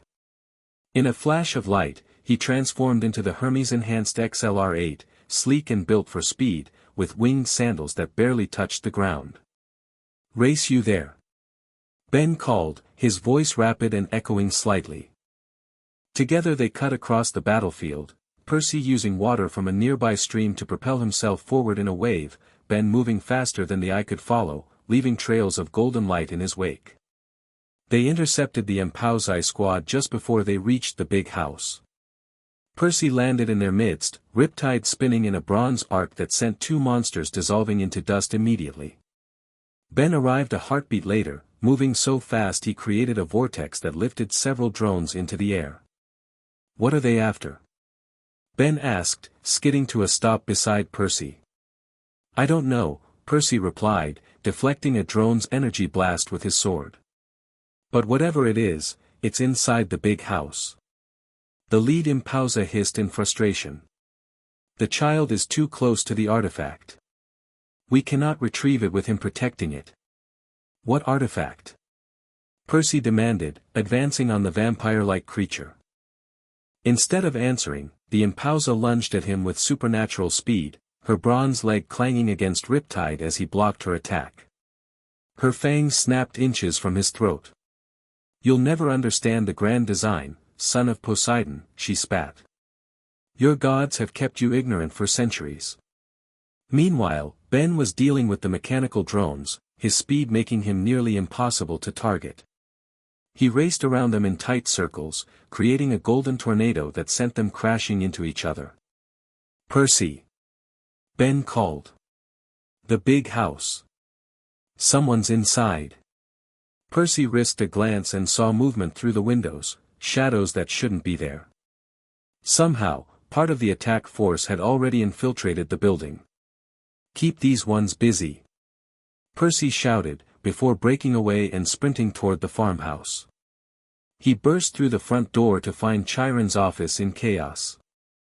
Books and scrolls were scattered across the floor, furniture overturned. In the center of the room stood Tetrax, the crystalline alien, methodically searching through what appeared to be a hidden compartment in the wall. "Whatever you're looking for, you won't find it," Percy bluffed, raising Riptide. Tetrax turned slowly. "Percy Jackson. I have no quarrel with you personally." "Funny way of showing it," Percy retorted. "Breaking into my camp, attacking my friends." "I serve greater purposes than you can understand," Tetrax replied, his crystalline body glinting in the light streaming through the windows. "The merger must proceed." "Why? What's so important about bringing gods and aliens together?" "Balance," Tetrax said simply. "The universe seeks equilibrium. The artificial separation of cosmic forces creates instability that grows with each passing century. What Ian seeks is restoration, not destruction." "By attacking a camp full of kids?" Percy countered, circling slowly. Tetrax sighed, a sound like wind through crystal caves. "Regrettable but necessary. The artifact hidden here is essential to our work." His hand emerged from the compartment, holding what looked like an ancient Greek urn, small enough to fit in his palm, decorated with symbols that matched those on Ian's armor. Percy lunged forward, but Tetrax was ready. Crystal shards erupted from his free arm, forcing Percy to dive aside. By the time he regained his footing, Tetrax had smashed through the office window and was racing back toward the boundary. "Ben!" Percy shouted, hoping his voice would carry. "Tetrax has something. Don't let him escape." Outside, Ben heard Percy's call. Still in his Hermes XLR-8 form, he dispatched the last drone with a high-speed tackle, then raced after the crystalline alien. He caught up within seconds, cutting off Tetrax's path to the boundary. "Hand it over, Crystal Face," Ben demanded. Tetrax held up the ancient urn. "You don't understand what's at stake, Ben Tennyson. This artifact and the Omnitrix are meant to work together. Then why not just explain instead of attacking us?" Ben shot back. "Would you have believed us?" Tetrax asked. "Would your new demigod friends have allowed us access to their sacred relics?" Before Ben could answer, a blur of bronze slammed into Tetrax from the side, Percy, riding another wave of water from a nearby fountain. "Whatever that thing is, it belongs to Camp Half-Blood," Percy said, Riptide pointed at Tetrax's chest. The crystalline alien looked from Percy to Ben, then back to the urn in his hand. "The process has already begun. The Omnitrix is changing. Soon, you'll understand." With surprising speed, he hurled the urn high into the air, toward the boundary where Ian waited. Percy immediately summoned a massive jet of water, trying to intercept the artifact's trajectory. Ben reacted just as quickly, racing up a tree and launching himself into the air, golden speed trails following his movement. Their efforts converged in midair, Percy's water and Ben's outstretched hand both reaching for the urn as it arced over the battlefield. For a moment, it seemed they would catch it. Then a pulse of energy, green and bronze, just like the Omnitrix's new coloration, erupted from the artifact. When it touched Ben's transformed body, the reaction was immediate and violent. The Omnitrix symbol on his chest flared blindingly bright, and Ben's form seemed to flicker, as if struggling to maintain cohesion. "Ben!" Percy shouted in alarm. Ben fell from the sky, reverting to human form mid-fall. Percy abandoned his pursuit of the artifact and directed his water to catch Ben instead, creating a cushioning wave that broke his fall. The urn continued its arc and landed neatly in Ian's outstretched hand. "The Chalice of Convergence," Ian announced, his voice carrying across the battlefield. "One of 3 keys to the restoration. Now we need only 2 more." He raised the device that had disrupted the barrier earlier. "Enough for today. The demonstration has served its purpose." The remaining invaders began an orderly retreat toward the boundary gaps. Percy helped Ben to his feet, both boys watching in frustration as Ian and his forces withdrew with their prize. "This isn't over," Percy called out. Ian paused at the boundary and turned, his mismatched eyes finding them unerringly. "Of course not, Percy Jackson. This is merely the first movement in a grand symphony." His gaze shifted to Ben. "The Omnitrix will continue to evolve, young Tennyson. Each transformation brings us closer to convergence. You cannot stop what has already begun." With those cryptic words, he stepped through the boundary, the gaps sealing behind him as if they had never existed. The camp was left in stunned silence, the defenders watching as their strange enemies simply left. No final charge, no last-minute attack. They had come for the urn, the Chalice of Convergence, and having obtained it, saw no reason to continue fighting. "Are you okay?" Percy asked Ben, noticing the younger boy was staring at the Omnitrix with concern. "I don't know," Ben admitted. "When that energy hit me, it felt like the Omnitrix was downloading something. And now look." The device on his wrist had changed subtly. The green and bronze colors that had been swirling separately were now beginning to blend in places, creating a new metallic hue that was neither one nor the other. What did he mean by "one of 3 keys"? Percy wondered aloud. "I don't know," Ben replied. "But I'm guessing we're going to find out." The aftermath of the battle saw the camp in recovery mode. The Apollo cabin tended to the wounded, while Hephaestus campers repaired damaged structures. The Athena cabin, led by Annabeth, was documenting everything they'd observed about the attackers, creating a strategic database for future encounters. In the big house council room, a war meeting was underway. Percy and Ben sat at the ping-pong table alongside cabin counselors and Chiron, discussing what they had learned. "The Chalice of Convergence," Chiron said gravely. "I had suspected its existence, but never confirmed it. According to ancient texts predating even the Olympian Council, it was one of 3 artifacts created during the Primordial Age, when the boundaries between different realms of existence were fluid." "And Ian said it's one of 3 keys," Percy added. "So there are 2 more artifacts out there." "If the myths are accurate," Chiron continued, "the other 2 would be the Crown of Dimensions and the Spear of Worlds. Together, they form the Triumvirate of Convergence.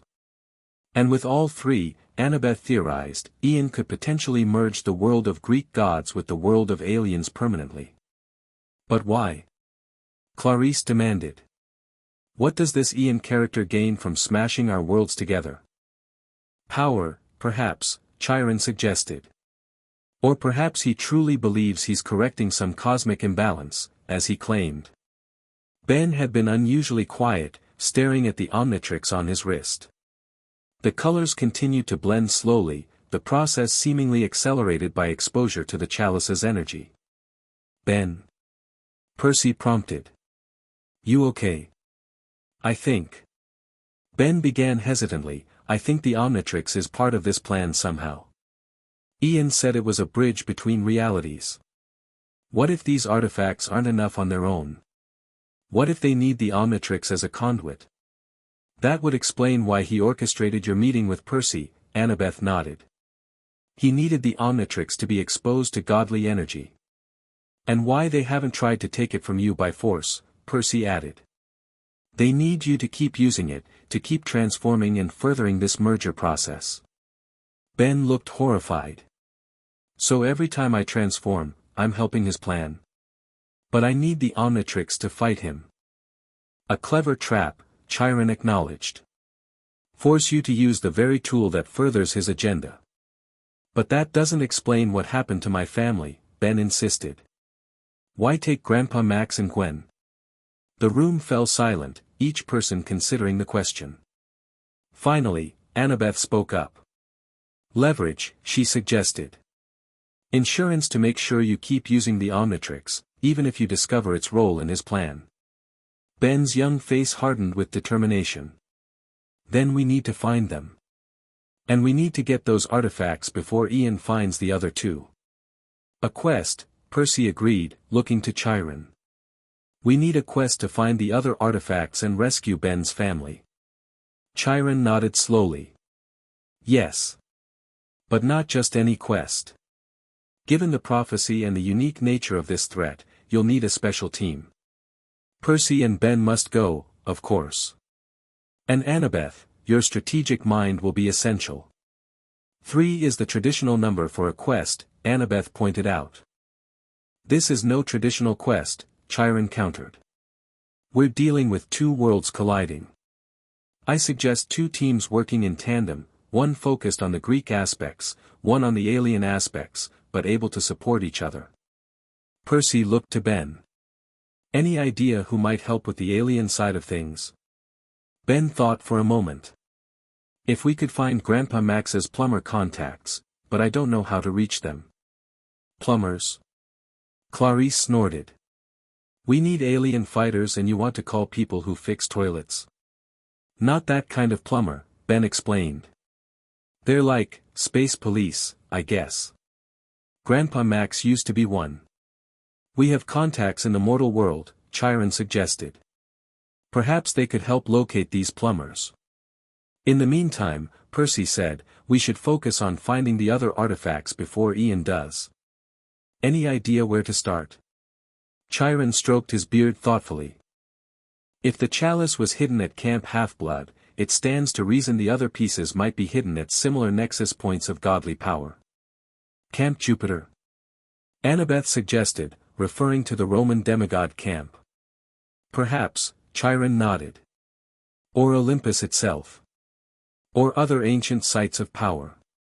What about alien places? Ben asked.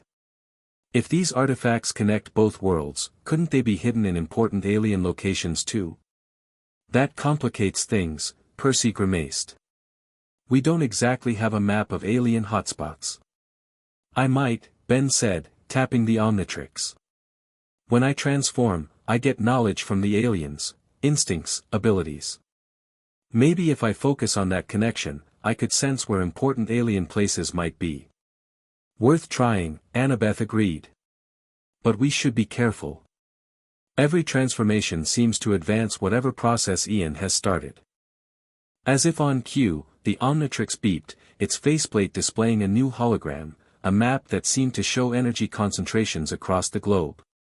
Some were familiar to Percy, Olympus in New York, the entrance to the underworld in Los Angeles, the Sea of Monsters in the Bermuda Triangle.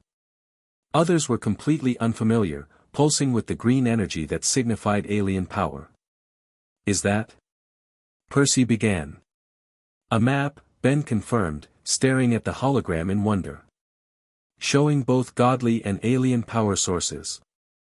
The Omnitrix is fully integrating the 2 energy types, Annabeth observed, fascinated despite her concern. It's becoming what Ian intended, a bridge between worlds. They studied the map carefully. 2 points pulsed more strongly than the others, one in the desert southwest of America, the other somewhere in the Mediterranean Sea. Those must be the locations of the remaining artifacts, Chiron suggested. The crown and the spear. So we split up? Percy asked. One team to each location. Chiron nodded gravely. Time is of the essence. If Ian acquires all 3 artifacts, there may be no way to prevent the complete merger of worlds. Ben looked up from the map, his young face set with determination that seemed beyond his years. Then let's go get them first. As the meeting broke up and plans were made for the quest, Percy found Ben standing alone on the big house porch, staring at the Omnitrix. Heavy stuff for a 9-year-old, Percy commented, leaning against the railing beside him. Ben managed a small smile. Yeah, well, finding the Omnitrix kind of threw me into the deep end. Now it's aliens and gods. Just keeps getting better. I know the feeling, Percy said. Finding out I was a demigod wasn't exactly a normal day either. They stood in companionable silence for a moment, watching campers repair battle damage across the valley. Percy? Ben asked finally. Do you think we'll find my grandpa and Gwen? Percy thought of his own mother, how he'd risked everything to save her when Hades had taken her. He recognized that same desperate hope in Ben's eyes. Yes, he said firmly. I promise you, Ben. Whatever it takes, we'll find them. And stop Ian from merging the worlds. Percy put a hand on Ben's shoulder. That too. Between your aliens and my demigod powers, we make a pretty good team. Ben grinned, some of his youthful energy returning. Yeah, we do. Water and watch, kind of an odd combo, but it works. Water and watch, Percy echoed with a laugh. I like that. As night fell over Camp Half-Blood, preparations for the quest continued. Maps were studied, supplies gathered, weapons sharpened. No one knew exactly what challenges awaited them in the desert or the Mediterranean, but one thing was certain, 2 worlds were at stake, and time was running out. In the darkness beyond the camp's restored barriers, Ian stood alone, the chalice of convergence glowing softly in his hands. His mismatched eyes, one green, one bronze, gazed at the camp with something like satisfaction. The pieces move as predicted, he murmured to himself. The board is set. The game continues. He raised the chalice toward the star-filled sky. Soon, the artificial boundaries will fall. What was sundered shall be made whole. And I. His voice took on a tone of reverent anticipation, I shall be reborn. Around him, reality itself seemed to waver slightly, the stars briefly shifting into unfamiliar configurations before returning to normal. The process had begun, and not even the combined forces of gods and aliens might be enough to stop it. Chapter 3, Guardians of 2 Worlds. The morning dawned crisp and clear over Camp Half-Blood, but Percy couldn't enjoy the peaceful sunrise. In just a few hours, he and Ben would be leaving on a quest that could determine the fate of 2 worlds. He stood at the edge of the canoe lake, absently manipulating small spheres of water in his palm as he mulled over their plans. Couldn't sleep either, huh? Percy turned to find Ben approaching, the 9-year-old looking equally tired. The Omnitrix on his wrist continued its slow transformation, the green and bronze colors now swirled together in places like metallic paint. Just thinking about what we're up against, Percy admitted. You ready for this? Ben shrugged, trying to look casual despite the worry evident in his eyes. Save the world, rescue my family, stop a crazy alien god merger thing.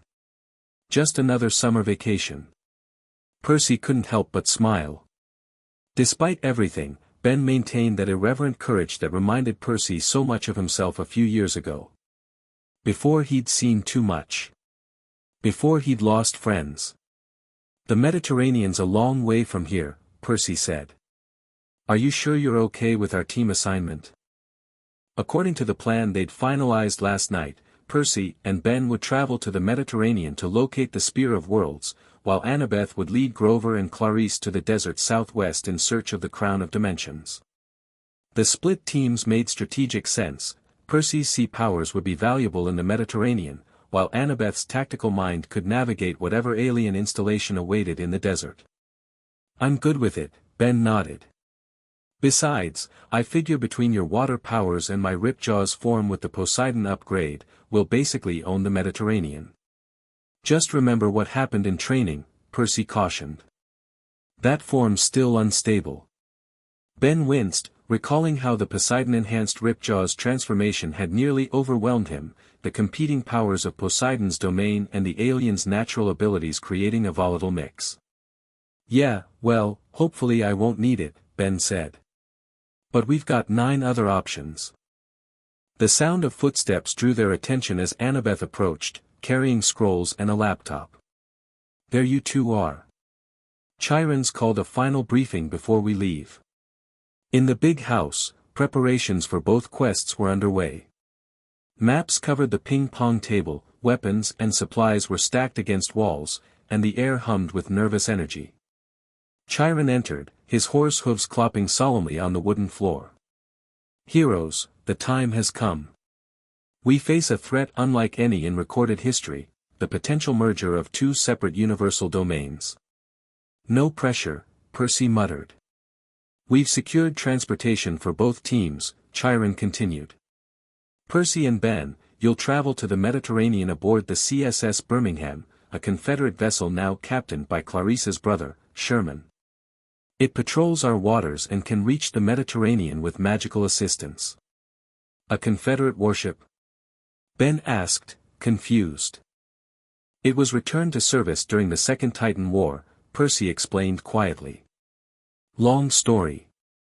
Meanwhile, Chiron turned to Annabeth, we've arranged mortal transportation to Arizona for your team.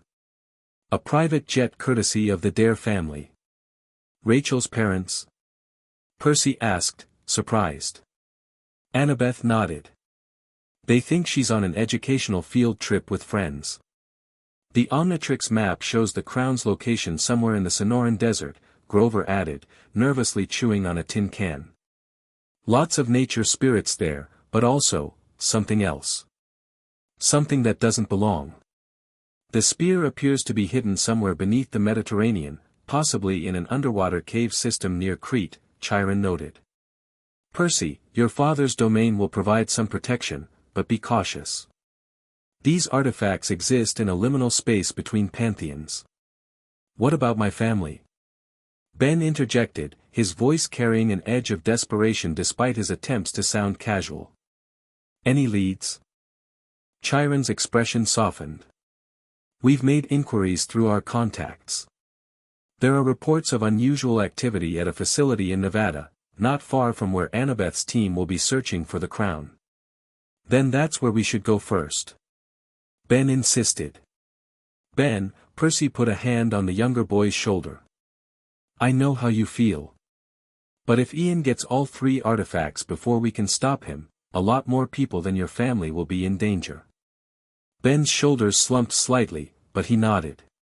I know. It's just. We'll find them, Annabeth promised. My team will investigate the Nevada facility after securing the Crown. There's one more matter, Chiron said gravely. The prophecy mentioned sacrifice. Through sacrifice of God and alien.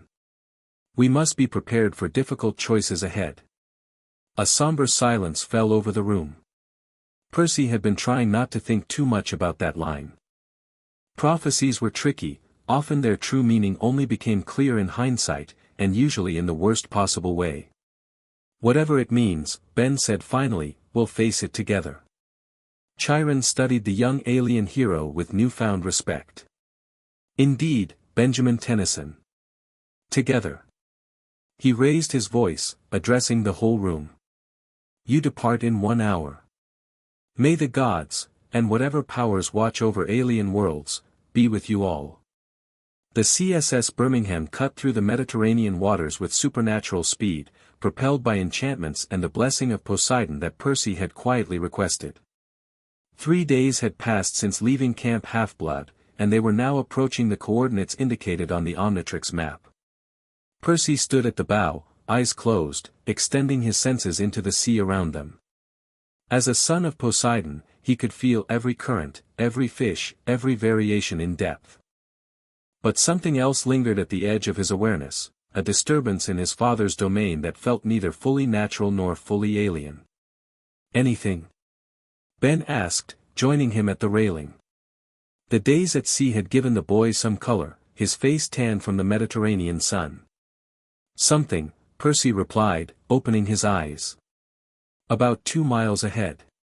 The sea floor drops into a deep trench, and there's a disturbance. Like reality itself is thinner there. The Omnitrix is going crazy too." Ben held up his wrist, where the device was pulsing more rapidly, the blended bronze-green light casting eerie patterns across the deck. "It's like it's trying to tell me something, but I can't understand it." Sherman Young, son of Ares and acting captain, approached them. "Jackson, we're picking up strange readings. Sonar shows a massive cavern system beneath the seafloor, but it's shifting. Like it's not fully there." "That's where we need to go," Percy decided. "Can you get us closer?" Sherman nodded grimly. "As close as you need. But I'm not risking my crew or my ship in whatever cosmic nonsense you two are involved in." "Fair enough," Percy agreed. "We'll take it from here once we're in position."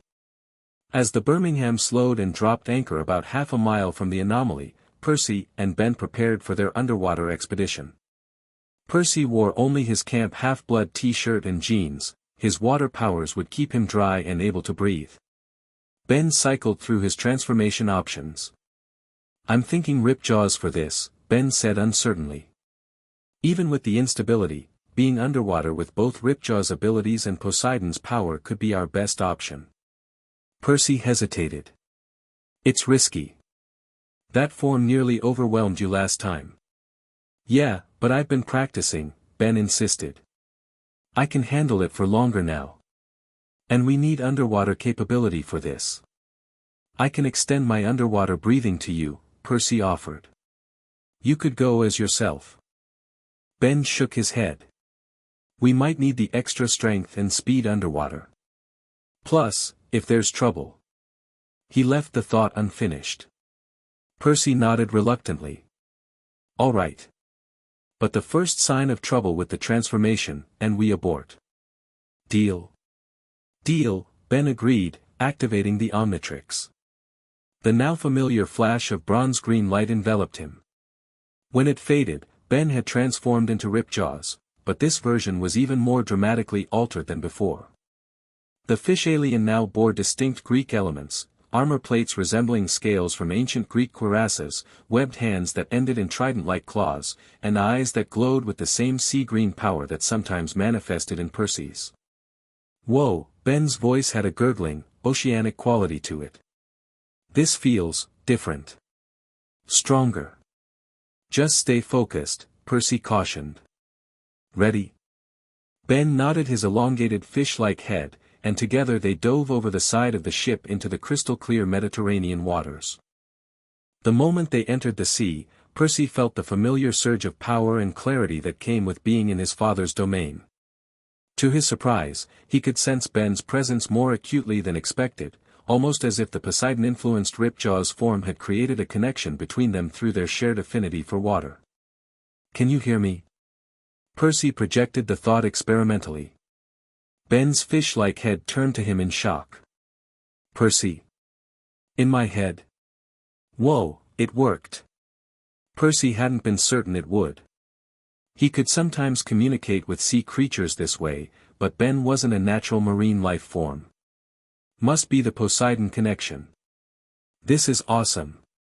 Ben's mental voice sounded younger, more exuberant than his transformed physical voice. "Let's race." Before Percy could object, Ben shot forward with incredible speed, his transformed body cutting through the water with grace that rivaled Percy's own natural abilities. Percy grinned despite himself and propelled after him, using his hydrokinesis to match Ben's pace. They descended deeper, the Mediterranean sunlight gradually fading above them. For Percy, darkness underwater was never a problem, his vision adapted automatically. Ben seemed to share this ability in his current form, navigating confidently through increasingly murky depths. There, Percy pointed ahead as they approached the seafloor. Feel that? Before them, the ocean floor dropped away into a massive trench, but something wasn't right. The edges of the chasm seemed to waver and shift, as if they were seeing it through heat distortion. And at the center of this disturbance, a faint glow pulsed in rhythm with the Omnitrix on Ben's chest. That's definitely it, Ben agreed. Ripjaw's can sense something. Like a doorway that's not quite a doorway.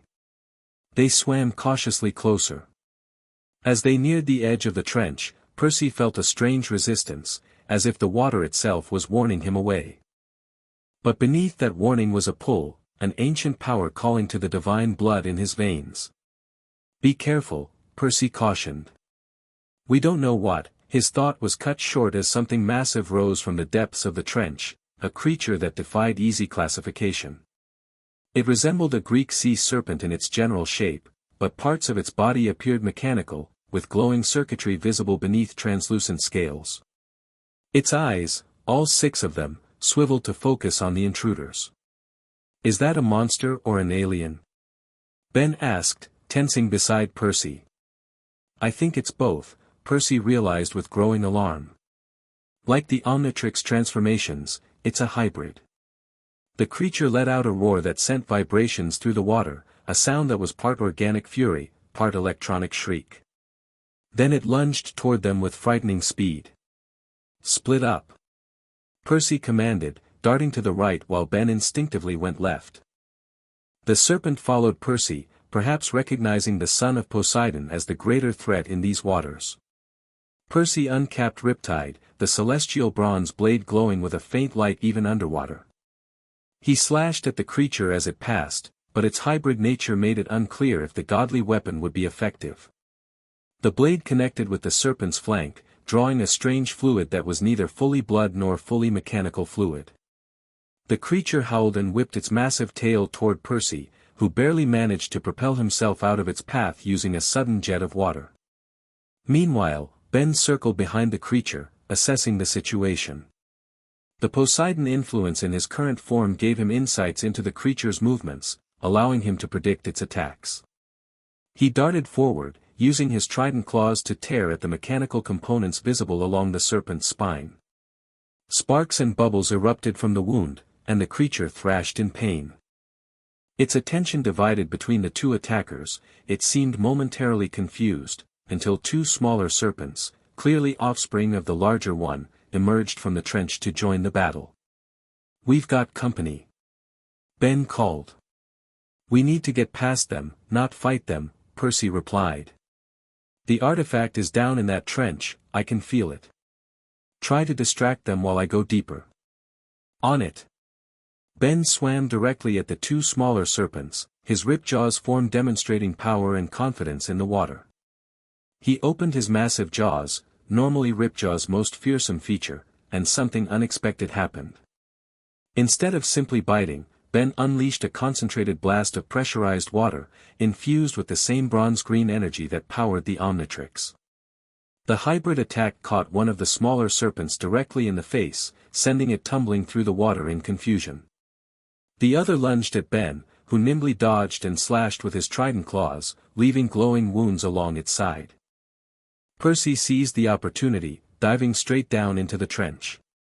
The water grew colder, darker, and somehow, thinner, as if reality itself was stretched here.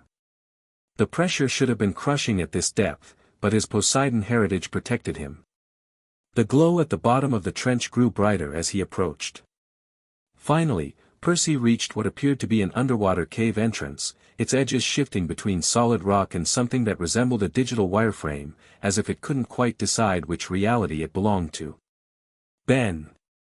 He called mentally. I found something. How are you holding up? Ben's response came strained through their mental link. Managing, but the form, it's getting unstable. The Poseidon power is fluctuating. Percy glanced up, barely able to make out the battle continuing far above him. The larger serpent had rejoined its offspring, all 3 now focusing their attention on Ben, whose movements were becoming less fluid, more erratic. Hold on. I'm going in to find the spear. If you need to, switch forms. Without waiting for a response, Percy swam through the cave entrance. The sensation was bizarre, like passing through a membrane between worlds. For a moment, he felt disconnected from his own body, as if he existed in multiple places simultaneously. Then he was through, and the sight before him stole his breath. The cave opened into a massive underwater chamber that couldn't possibly exist naturally beneath the Mediterranean. The walls were part ancient Greek architecture, columns and friezes depicting battles between gods and strange beings that resembled aliens, and part advanced technology, with control panels and energy conduits built directly into the stone. And at the center, floating in a column of light that was neither water nor air, was a spear. The weapon was beautiful in its impossible design. The shaft appeared to be crafted from celestial bronze, but with circuitry visible beneath the metal's surface. The tip was crystalline, shifting between solid matter and pure energy. Greek letters and what Percy recognized as alien script from Ben's holographic displays flowed along its length, constantly rearranging themselves. This was undoubtedly the Spear of Worlds. Percy swam toward it cautiously. As he approached, the water around the spear began to vibrate, creating concentric rings that pulsed outward. Images formed in these rings, glimpses of what seemed to be alternate realities. In one, Percy caught a glimpse of Olympus, but with technology integrated into its architecture. In another, alien beings wearing togas and laurel wreaths. The merger that Ian seeks, Percy murmured to himself. He reached for the spear, but a sudden shock wave rippled through the chamber, nearly knocking him backward. Outside, he could sense Ben's growing distress through their mental link. Percy. Ben's mental voice was fragmented, panicked. The form, breaking down, can't maintain. Percy hesitated, torn between securing the artifact and helping his friend. But it wasn't really a choice at all. Hold on, Ben. I'm coming. He gave the spear one last look, then turned and swam rapidly back through the cave entrance.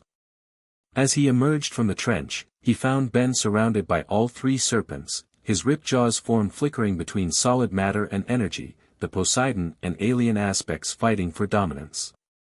Percy summoned his power, feeling the familiar tug in his gut as he commanded the water around them. A massive current formed, swirling into a vortex that caught the serpents and flung them away from Ben. Then Percy shot forward, grabbing Ben's arm just as the Omnitrix symbol on his chest began flashing red. We need to surface. Now. Percy encased them both in a bubble of his own creation and propelled them upward at incredible speed, racing against Ben's failing transformation. They rocketed toward the surface, the light growing brighter above them. They broke the surface in an explosive spray of water, Percy's bubble carrying them several feet into the air before dropping them back onto the waves. In a flash of bronze-green light, Ben reverted to human form, gasping and shivering. Ben! Are you okay? Percy created a stable platform of solidified water beneath them, lifting Ben fully out of the sea. The 9-year-old coughed, then nodded weakly. Yeah, that form is too much. The Poseidon power and Ripjaws, they're fighting each other. Percy glanced around, spotting the Birmingham about a quarter-mile away. He began moving their water platform toward the ship. Did you find it? Ben asked after he'd caught his breath. The spear. I found it, Percy confirmed grimly. But I couldn't get to it. Those serpent things were hybrids, Ben. Part monster, part alien, like your transformations. Ian's already starting to merge the worlds, Ben realized. And it's affecting the local wildlife first. Those weren't normal sea creatures, even by Greek monster standards.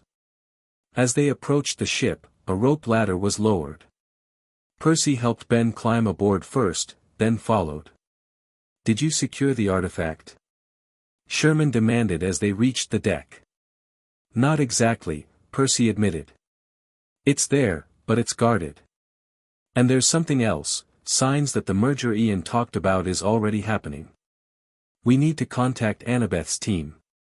Sherman nodded and led them to the ship's communications room, where a portable SATR messaging device, essentially a mystically enhanced video call system, had been set up.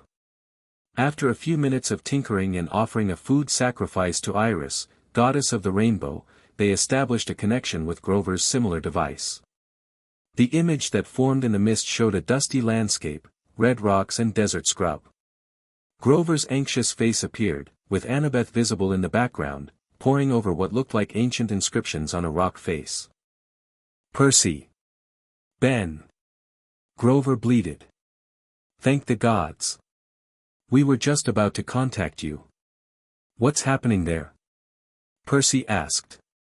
"Have you found the crown?" "We think so," Grover replied. "We're at some kind of site in the Sonoran Desert. It's weird. Half ancient temple, half alien technology.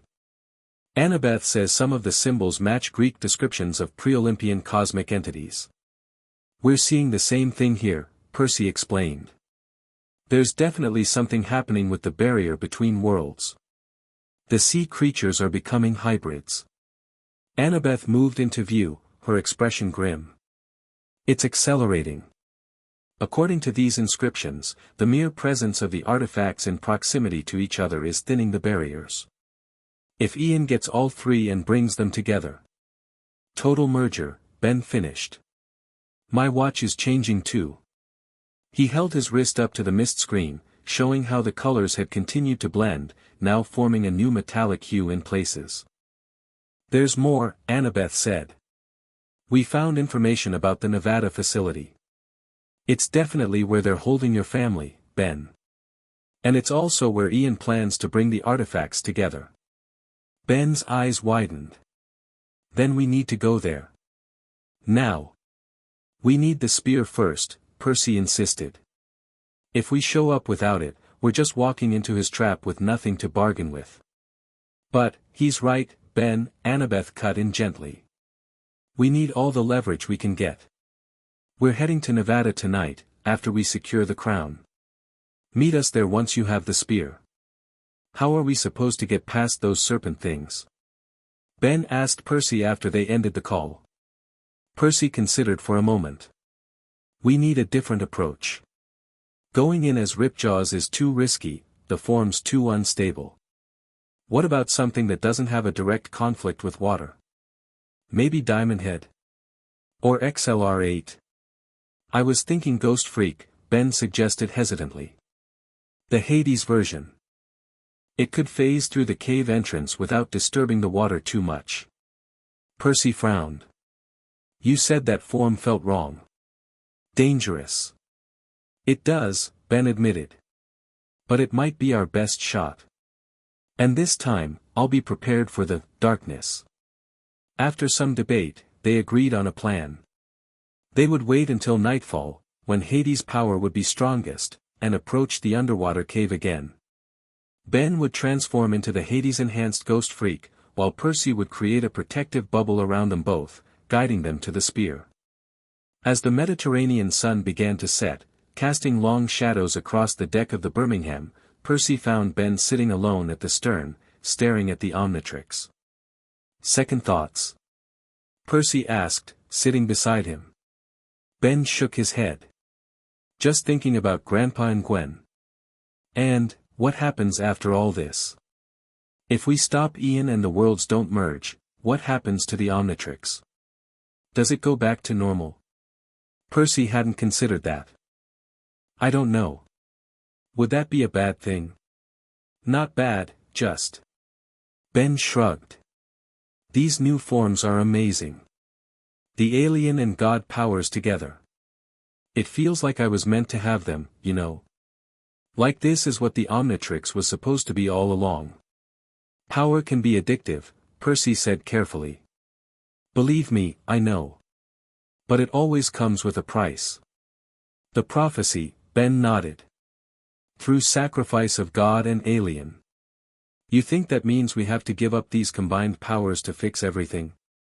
Percy put a hand on the younger boy's shoulder. "Whatever it means, we'll face it together.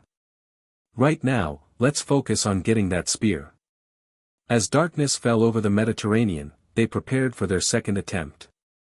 The ship had repositioned directly above the trench, and Percy had spent hours communing with the sea, trying to sense the movements of the hybrid serpents. "They're still down there," he reported as he and Ben stood at the railing.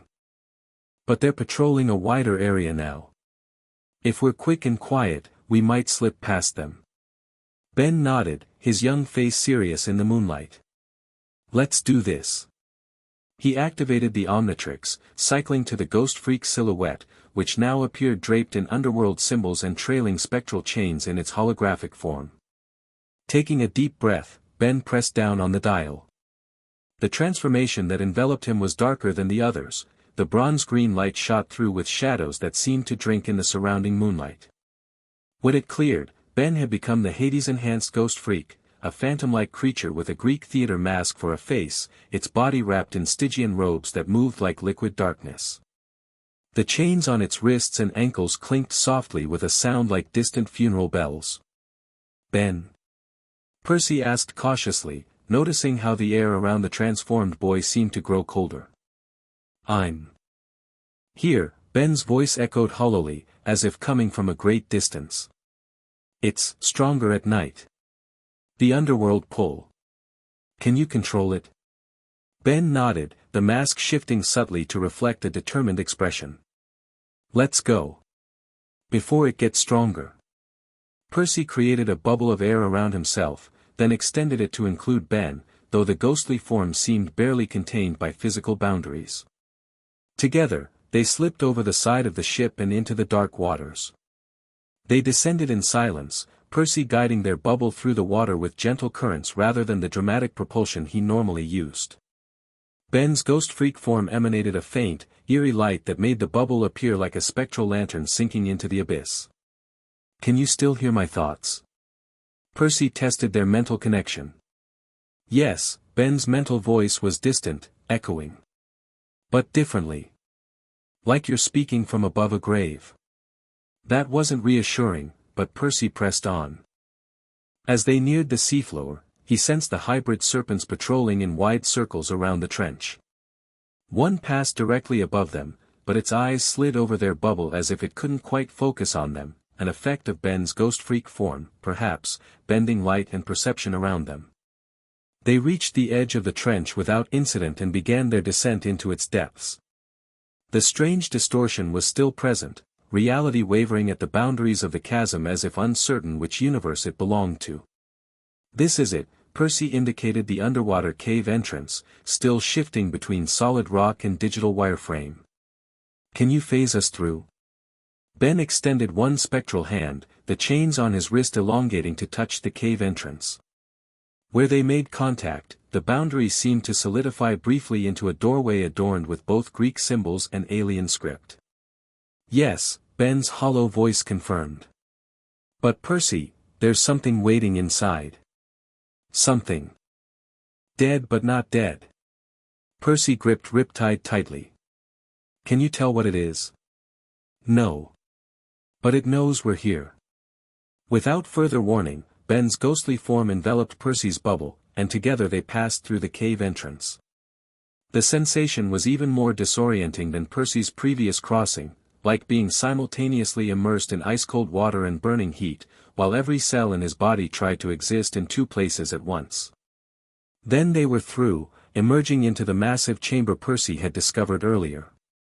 The Spear of Worlds still floated in its column of light at the center, but they were no longer alone. Standing, or perhaps floating, before the spear was a figure that defied easy description. It appeared to be a Greek warrior, clad in ancient armor, but parts of its body were transparent, revealing a skeletal structure that was definitely not human. Its skull, visible through the translucent flesh of its face, had too many eye sockets, all of which burned with the same bronze-green fire that characterized the Omnitrix's energy. "Welcome, champions of divided worlds," the Guardian spoke, its voice a discordant blend of ancient Greek and a high-pitched alien language that somehow Percy could understand perfectly. "You seek the Spear of Worlds." "We do," Percy confirmed, cautiously dissolving his water bubble now that they were in the chamber's atmosphere. "Who are you?" "I am the Guardian," the being replied simply. "I was the first, the original bridge between realms. In life, I was both alien visitor and Greek hero. In death, I maintain the separation that I once sought to overcome. You're a hybrid, Ben realized, his ghost freak form drifting closer. Like what the Omnitrix is becoming. Indeed, young wielder. The Guardian's multiple eyes fixed on the Omnitrix symbol on Ben's chest. That device follows in my footsteps, bridging what should never have been divided. But Ian says the division was artificial, Percy argued.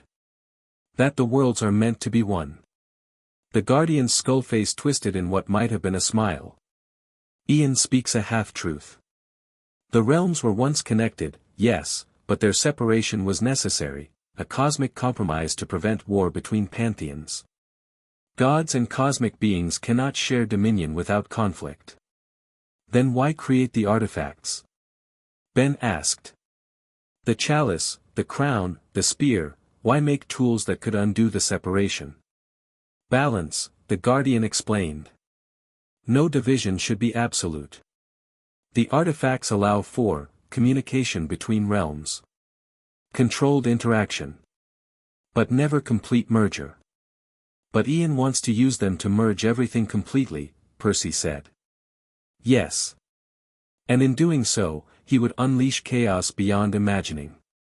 Gods fighting aliens for cosmic territory. Monsters and extraterrestrials breeding into horrors that would overrun reality. Like those serpents up there, Percy realized. Mere shadows of what would come, the Guardian warned. The early symptoms of worlds bleeding together. Ben's spectral form seemed to grow more solid as he processed this information. We need the spear to stop Ian. Will you give it to us? The Guardian considered them both, its multiple eye sockets burning intensely. The spear responds only to those who understand the necessity of both division and connection. You must prove your worthiness. How? Percy asked. A test of understanding, the Guardian replied. Both of you represent the divided realms, godblood and alien technology. Show me that you comprehend why the balance must be maintained. Percy and Ben exchanged glances, uncertain what was expected of them. I think, Percy began carefully, it's like the ocean and the shore. They meet, they interact, but they remain distinct. If the ocean swallowed the land completely, or if the land rose and eliminated the sea, the world would die. The Omnitrix was designed to preserve alien DNA, Ben added, the mask of his ghost freak form shifting as he spoke. To understand other species, not become them permanently. I can transform, but I always return to being human. There's value in both being connected to other forms and maintaining your own identity. The Guardian seemed to consider their words. Well-reasoned, champions. But words are easy. The true test requires action. It gestured to the spear. Approach the artifact together. Cautiously, Percy and Ben moved toward the column of light containing the Spear of Worlds. As they drew closer, the images in the concentric rings intensified, showing countless possible realities where gods and aliens existed in varying states of integration or conflict. The spear shows the cosmos as it is, was, and could be, the Guardian explained. Touch it together, and your true understanding will be revealed. Percy looked at Ben's spectral form. Ready? The mask nodded. Together. They reached for the spear simultaneously, Percy's very human hand and Ben's ghostly appendage extending into the column of light. The moment they made contact with the artifact, a surge of energy exploded outward. Percy gasped as his mind was suddenly filled with visions, the history of the cosmos from perspectives he could barely comprehend. He saw ancient Greek gods encountering beings from distant stars, alliances formed and broken, wars that threatened to tear reality apart, and finally, the Great Compromise, the separation of realms, maintained by guardians like the being before them. Through his connection with Ben, he could sense the younger boy experiencing the same revelations. The spear was showing them the truth, that both complete separation and complete merger were equally destructive. Balance required boundaries, but also bridges. The visions faded, and Percy found himself still standing beside Ben, whose ghost freak form seemed somehow more balanced now, the Greek and alien aspects no longer fighting for dominance but existing in harmony. "You understand," the Guardian observed. "Now choose, will you maintain the balance, or break it forever?" "We choose balance," Percy declared without hesitation. "Even if it means sacrifice," the Guardian pressed. Ben's hollow voice answered, "Even then." The Guardian nodded, its skull face solemn. "Then the spear is yours to wield against those who would disrupt the cosmic order. But be warned, its power comes with consequence. To use it is to become like me, forever between worlds." The column of light dissolved, and the spear floated gently into Percy's waiting hands. The moment his fingers closed around it, he felt a surge of power unlike anything he'd experienced before, neither fully godly nor fully alien, but something transcendent. "Thank you," Percy said to the Guardian. "Do not thank me yet, champions," the spectral being replied. "The true test awaits you on the surface. Ian knows you have claimed the spear. Even now, he moves to secure the final artifact and complete his design." "Annabeth," Percy realized with alarm. "We need to get to Nevada immediately." "The spear can aid your journey," the Guardian informed them. "It bends space between realms. Focus your will upon your destination, and it shall take you there." Percy gripped the weapon tightly, feeling its power thrumming through him. "Ben, we need to go. Now." Ben's ghost freak form wavered, the Omnitrix symbol on his chest beginning to flash red. "The transformation's ending. We need to surface first." The Guardian raised a spectral hand in farewell. "Remember, champions, balance requires sacrifice. Neither realm can dominate if harmony is to prevail." With those cryptic words, the chamber around them began to fade, as if the Guardian was using the last of its power to return them to the surface. Percy felt the water rushing back around them, but instead of the crushing pressure of the deep sea, they were suddenly breaking the surface beside the Birmingham, gasping in the night air. Ben reverted to human form in a flash of light, looking exhausted but clear-eyed. The experience with the Guardian seemed to have affected him deeply. "Percy," he said quietly as they climbed back aboard the ship. "I think I understand what the prophecy means now. About sacrifice." Percy looked down at the spear in his hands, its impossible design still shifting between solid matter and energy. "Yeah. I think I do too." The Nevada desert stretched out beneath them, red and gold in the late afternoon sun.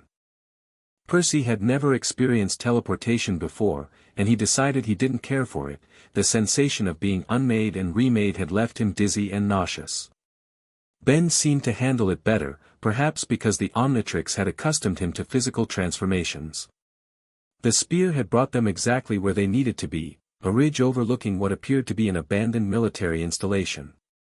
But the facility was clearly active, with guards patrolling the perimeter and strange energy readings that made the spear vibrate in Percy's hand. "That's it," Ben whispered, staring at the compound through a pair of binoculars Sherman had given them before their departure. "That's where they're keeping Grandpa Max and Gwen. I can feel it." "I don't see Annabeth's team," Percy noted with concern. "They should be here by now." As if in answer to his worry, a familiar voice called softly from behind them. "About time you showed up, Seaweed Brain." They turned to find Annabeth, Grover, and Clarice approaching across the ridge, all looking battle-worn and tired. Annabeth carried what could only be the crown of dimensions, a circlet of intertwined celestial bronze and crystal, pulsing with the same bronze-green energy as the spear. "Annabeth." Percy's relief was palpable. "You got the crown." "Barely," she replied grimly. "Ian's forces were waiting for us. We had to fight our way through some kind of hybrid monsters, part mythological, part alien. Like the serpents we encountered," Percy nodded. "The merger's accelerating." "Is that the spear?"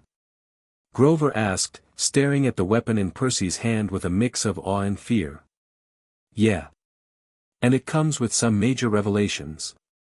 Percy quickly explained what they had learned from the Guardian, about the true purpose of the artifacts, the ancient compromise between pantheons, and Ian's plan to disrupt the cosmic balance.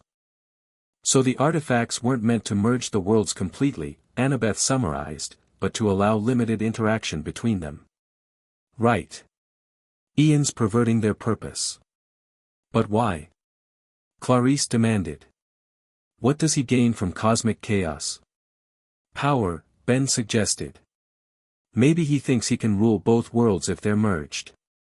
Or maybe he's something else entirely, Annabeth said thoughtfully. Something that exists between realms and wants to reshape reality to match his nature. Percy nodded toward the facility below.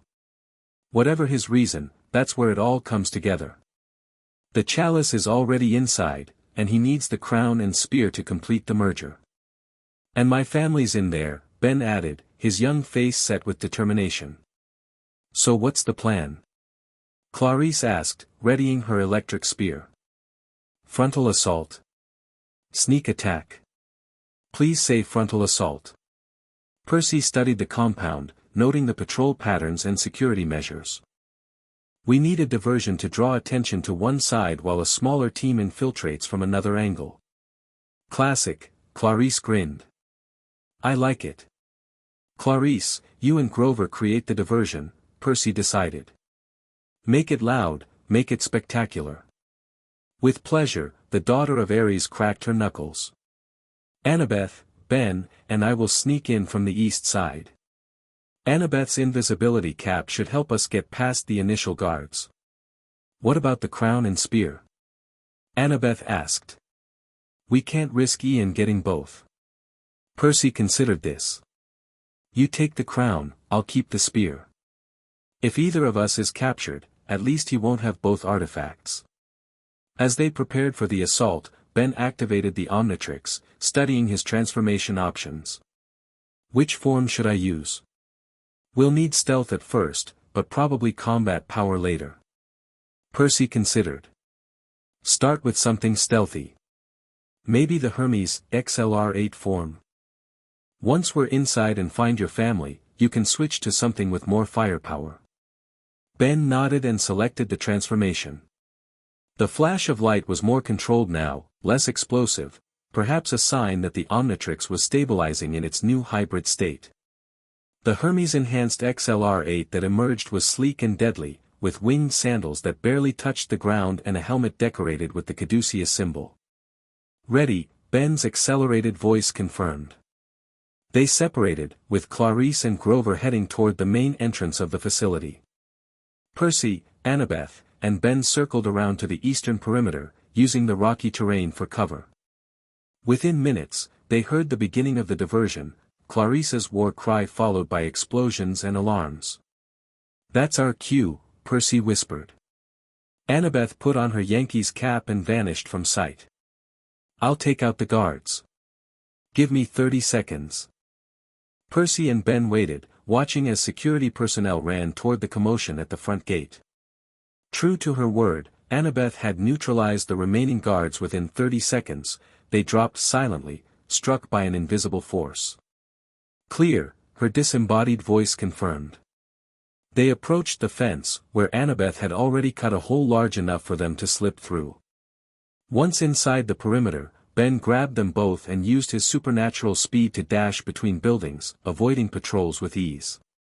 They reached what appeared to be the main research building, a low, bunker-like structure with reinforced doors and few windows. Unlike the other buildings, this one was guarded by both human security and what Ben identified as DNA-alien hybrids, creatures that showed signs of both alien genetic manipulation and Greek mythological influence. We can't take them head-on without alerting the whole facility, Percy whispered. We don't need to, Ben replied. There's a maintenance entrance on the side. I can see it with XLR8's enhanced perception.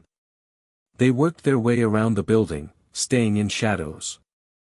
The side entrance was locked with an electronic keypad, but Annabeth made short work of it using a device she'd borrowed from the Hephaestus cabin. Inside, the facility was a disturbing blend of high-tech laboratory and what looked almost like a temple. Greek columns lined sterile corridors, and monitors displaying alien data were mounted on walls decorated with ancient symbols. "This place is wrong," Annabeth murmured, removing her cap to remain visible to her companions. "It's like someone's trying to force two incompatible architectural styles together." "It's happening everywhere," Percy replied grimly. "The merger is affecting physical space too." Ben suddenly tensed, his alien head turning sharply. "I hear voices. Down that corridor. One of them is Gwen." Before Percy could caution him, Ben shot forward at super speed, disappearing around a corner. Percy and Annabeth had no choice but to follow at a human pace, weapons ready. They found Ben in a large chamber that appeared to be the heart of the facility. The room was circular, with a raised platform in the center where 3 pedestals stood arranged in a triangle. On one pedestal rested the chalice of convergence, glowing with power. The other 2 pedestals were empty, clearly meant for the crown and spear.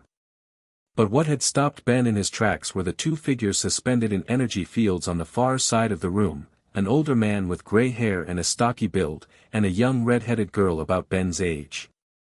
Both appeared unconscious but unharmed. "Grandpa." "Gwen." Ben's transformed voice cracked with emotion. "Ah, right on schedule," came a smooth voice from the shadows. Ian stepped into view, his mismatched eyes, one green, one bronze, gleaming with anticipation. The final players arrive for the endgame.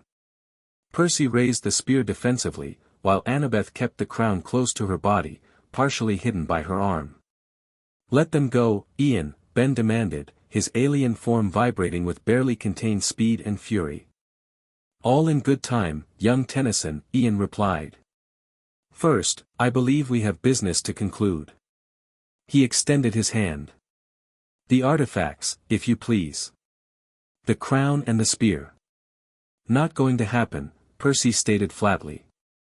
"We know what you're really planning. Not balance between worlds, but complete merger. Chaos." Ian's expression didn't change. "Chaos is merely order yet to be recognized, Percy Jackson. What I seek is restoration of the natural state, all realms united as they were before the gods' great betrayal." "The Guardian told us the truth," Ben countered. "The separation was necessary to prevent cosmic war." A flicker of surprise crossed Ian's face. "You met the Guardian? Interesting. That fossil should have faded millennia ago." He shrugged elegantly. "No matter. His perspective is obsolete. The cosmos has evolved beyond the need for artificial boundaries."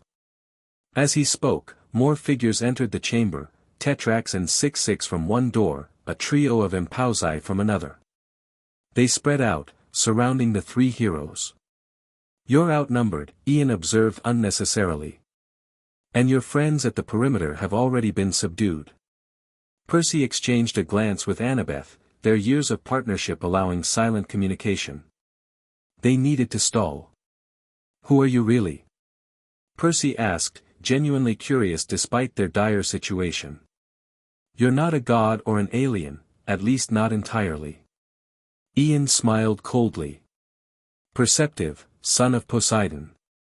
I am what comes after, the next stage in cosmic evolution. Like young Benjamin's transformed state, I am neither god nor alien, but transcendent of both." "You're a hybrid," Annabeth realized. "Like the Guardian." "The Guardian was a prototype," Ian corrected. "A crude first attempt at bridging realms. I am perfection, the culmination of both evolutionary paths." "And you want to make everything like you," Ben understood suddenly. "Force everything to become hybrids." "Not force, liberate," Ian countered. "Release all beings from the prison of single-realm existence." He gestured to Ben. "Your Omnitrix demonstrates the potential. Look how much more powerful your transformations became when merged with godly attributes. Imagine that transformation applied to all life, all reality. At what cost?" Percy demanded. "The Guardian showed us what happens when realms merge too completely: conflict, chaos, monstrosities that should never exist." Growing pains, Ian dismissed with a wave of his hand. A small price for cosmic unity. While they talked, Percy noticed Ben's Omnitrix symbol beginning to flash red. His transformation was reaching its time limit. They needed to act soon. Enough philosophy, Ian's tone hardened. The artifacts. Now. Or your friends, he gestured to Grandpa Max and Gwen, will suffer. Ben glanced desperately at Percy and Annabeth. Percy gave an almost imperceptible nod, then in one fluid motion, threw the spear, not at Ian, but directly at the energy field holding Ben's family. The artifact's power disrupted the containment field immediately. At the same moment, Ben used the last of his XLR-8 speed to dash to his family's side, reaching them just as his transformation gave out in a flash of light. Chaos erupted in the chamber. The Impausi lunged for Annabeth, who disappeared under her invisibility cap, still clutching the crown. Tetrax and 6-6 converged on Percy, who had drawn Riptide and was now fighting without the spear. Grandpa. Gwen. Ben shook his family members, who were beginning to stir. Wake up. We need to go. Ben. Grandpa Max groaned, his eyes focusing slowly. What, where? No time to explain, Ben helped the older man to his feet, while Gwen was already standing, looking disoriented but alert. We need to get out of here. Across the chamber, Ian had recovered from his momentary surprise and was moving toward the spear, which had clattered to the ground near the disabled containment field. Ben! Percy shouted, blocking 6-6's attack with Riptide. The spear! Ben lunged for the artifact, grabbing it seconds before Ian could reach it. The moment his hand closed around it, the Omnitrix reacted violently, glowing with intense bronze-green light that enveloped both Ben and the spear. Yes. Ian's voice held triumph rather than disappointment. The final catalyst. The Omnitrix responds to the spear's power. Percy fought his way toward Ben, desperate to help the younger boy. What he saw stopped him cold. Ben stood rigid, the spear clutched in his hands, as energy from the Omnitrix flowed into the artifact and back again in a closed circuit. The boy's eyes glowed with the same bronze-green light, and his face was a mask of pain and confusion. What's happening to him? Percy demanded of Ian. The merger begins in earnest, Ian explained, watching with fascination. The Omnitrix was always the key, the perfect blend of technology and encoded DNA, capable of bridging dimensional barriers when properly stimulated. Your demigod aura provided the initial spark, but the spear completes the connection. Annabeth reappeared beside Percy, having evaded the Impausi. We need to separate him from the spear. Too late, Ian smiled. The process is self-sustaining now. Even without the crown, partial convergence has begun. Enough to weaken the barriers permanently. As if to confirm his words, reality itself seemed to waver around them. The walls of the chamber became translucent in places, showing glimpses of other realms, Olympus, alien worlds, places that defied description. The air filled with whispers in ancient Greek and languages never heard on Earth. Grandpa Max staggered toward Ben, Gwen at his side. Ben! Fight it! You can control the Omnitrix. Ben's eyes cleared slightly at the sound of his grandfather's voice. Gee, Grandpa. I can't, it's too strong. Percy saw his opening. While Ian was distracted by the spectacle of the merger, he charged forward, Riptide raised. But the blade passed harmlessly through Ian, as if he were made of mist. Physical attacks cannot harm me now, Percy Jackson, Ian laughed. I exist in multiple dimensions simultaneously. The chamber shuddered, and fissures appeared in the floor and walls, not physical cracks, but tears in reality itself. Through these gaps poured energy that was neither godly nor alien, but something primordial and chaotic. The barriers weaken. Ian spread his arms in triumph. Soon, all worlds will be one again. Ben! Percy called desperately. You have to let go of the spear. But Ben couldn't seem to release the artifact, the energy circuit between it and the Omnitrix binding them together. His young face was contorted with effort and pain. I can't, he gasped. Grandpa Max reached his grandson's side, trying to help him release the spear, but was thrown back by a pulse of energy. Gwen rushed to her grandfather's side, helping him up. There must be a way, Annabeth said frantically, her mind racing. The prophecy mentioned sacrifice. Through sacrifice of God and alien. Percy's eyes widened as understanding dawned. It's not about sacrificing a god or an alien. It's about sacrificing the power, the connection between them. He locked eyes with Ben, who seemed to grasp his meaning immediately. The Omnitrix, Ben said, his voice strained but clear. It has to be reset. Purged of the godly energy. But your transformations, Percy objected. You'd lose all that power. Ben managed a pained smile. Sometimes having less power is better than having too much. You taught me that, Percy. How? Annabeth asked urgently. How do we reset it? Grandpa Max stepped forward again, more cautiously this time. There's an emergency purge function. Ben, remember what I showed you? The sequence? Ben nodded, still struggling with the spear. I need help to enter it. No. Ian's triumph turned to alarm. You cannot undo what has begun. He lunged toward Ben, but Annabeth intercepted him, using the crown of dimensions to create a momentary barrier. It wouldn't hold for long, but it gave them precious seconds. Percy reached Ben's side. Tell me what to do. Speaking through gritted teeth, Ben instructed Percy on a complex sequence of manipulations to the Omnitrix dial. As Percy worked, following Ben's directions precisely, the energy flow between the watch and the spear began to fluctuate. Almost, there. Ben gasped. Ian broke through Annabeth's barrier with a roar of fury. I will not be denied. Now, Percy. Ben shouted. Percy completed the sequence, pressing down on the Omnitrix dial with all his strength. For a heartbeat, nothing happened. Then the device emitted a high-pitched tone and began to pulse rapidly. The bronze-green energy that had characterized the hybrid transformation separated into distinct colors again, emerald green flowing back into the Omnitrix, bronze light streaming into the spear. Ben cried out as the separation tore through him like physical pain. The spear flew from his grasp, arcing across the chamber to land at Percy's feet. The Omnitrix reset itself with a final flash of pure green light, returning to its original state.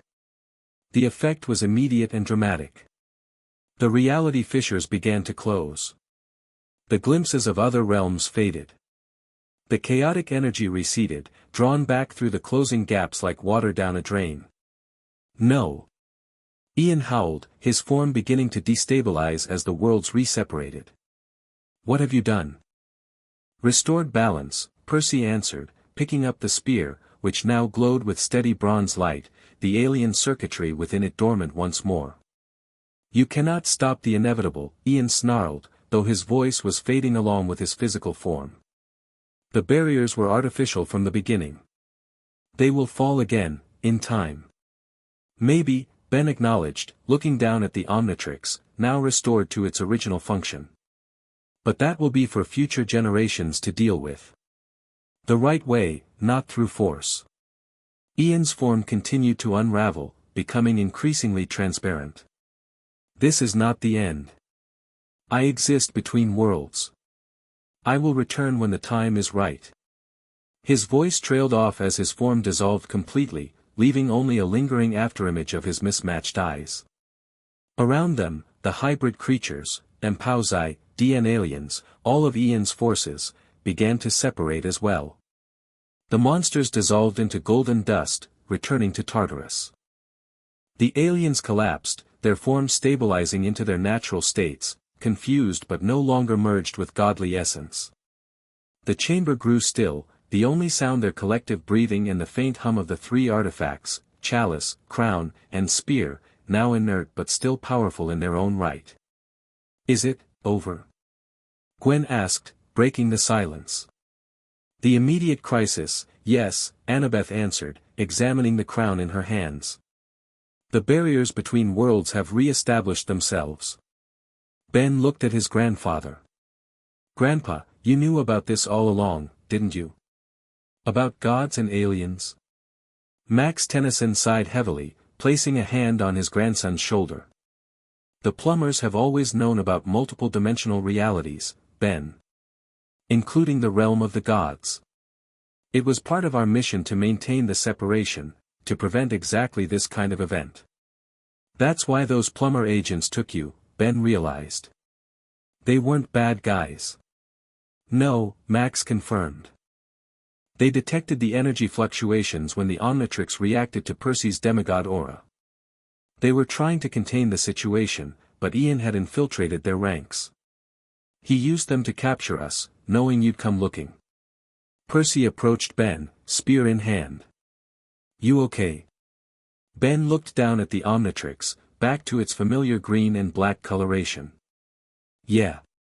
I mean, those hybrid forms were amazing, but, too much power, like you said. You did the right thing, Percy assured him. The brave thing. So what now? Gwen asked. What happens to those? She pointed at the 3 artifacts. Chiron had the answer when they returned to Camp Half-Blood 3 days later. The Centaur gathered them in the big house council room, the 3 artifacts arranged on the ping-pong table before them. The triumvirate of convergence must be separated again, he explained gravely. Hidden in different realms, guarded by those who understand their true purpose. The chalice will remain at Camp Half-Blood, Annabeth suggested. Hidden and protected by our barriers. The crown should go to Camp Jupiter, Percy added. Our Roman counterparts have different magical protections. And the spear? Ben asked, looking at the weapon that had nearly merged 2 universes. The spear, Grandpa Max interjected, belongs with the plumbers. We have secure facilities between dimensions that even Ian cannot access. Chiron nodded approvingly. 3 artifacts, 3 guardians. As it was meant to be.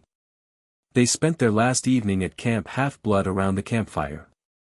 Tomorrow, Ben would leave with his grandfather and Gwen, returning to their world of aliens and summer road trips. Percy and Annabeth would remain at camp, continuing their training and preparation for whatever the next godly crisis might be. You know, Ben said as they watched the magical flames shift colors with the campers' moods, I'm gonna miss this place. And the hybrid forms. They were pretty impressive, Percy agreed. But you've got 10 perfectly good alien forms without godly upgrades. Ben smiled. Yeah. And now I know there's even more to the universe than I thought. Gods, aliens, who knows what else is out there. Just promise you'll be careful, Percy said. Power is a responsibility, whether it's alien or godly. I know, Ben nodded seriously. You taught me that. Along with a lot of other stuff. Like what? Like how being a hero isn't about how much power you have. It's about the choices you make with the power you've got. Percy smiled, recognizing his own hard-won wisdom reflected back at him from this 9-year-old who'd stumbled into his world so unexpectedly. Pretty smart for a kid. I had a good teacher, Ben shrugged, then grew more serious. Percy. Do you think we'll ever see each other again?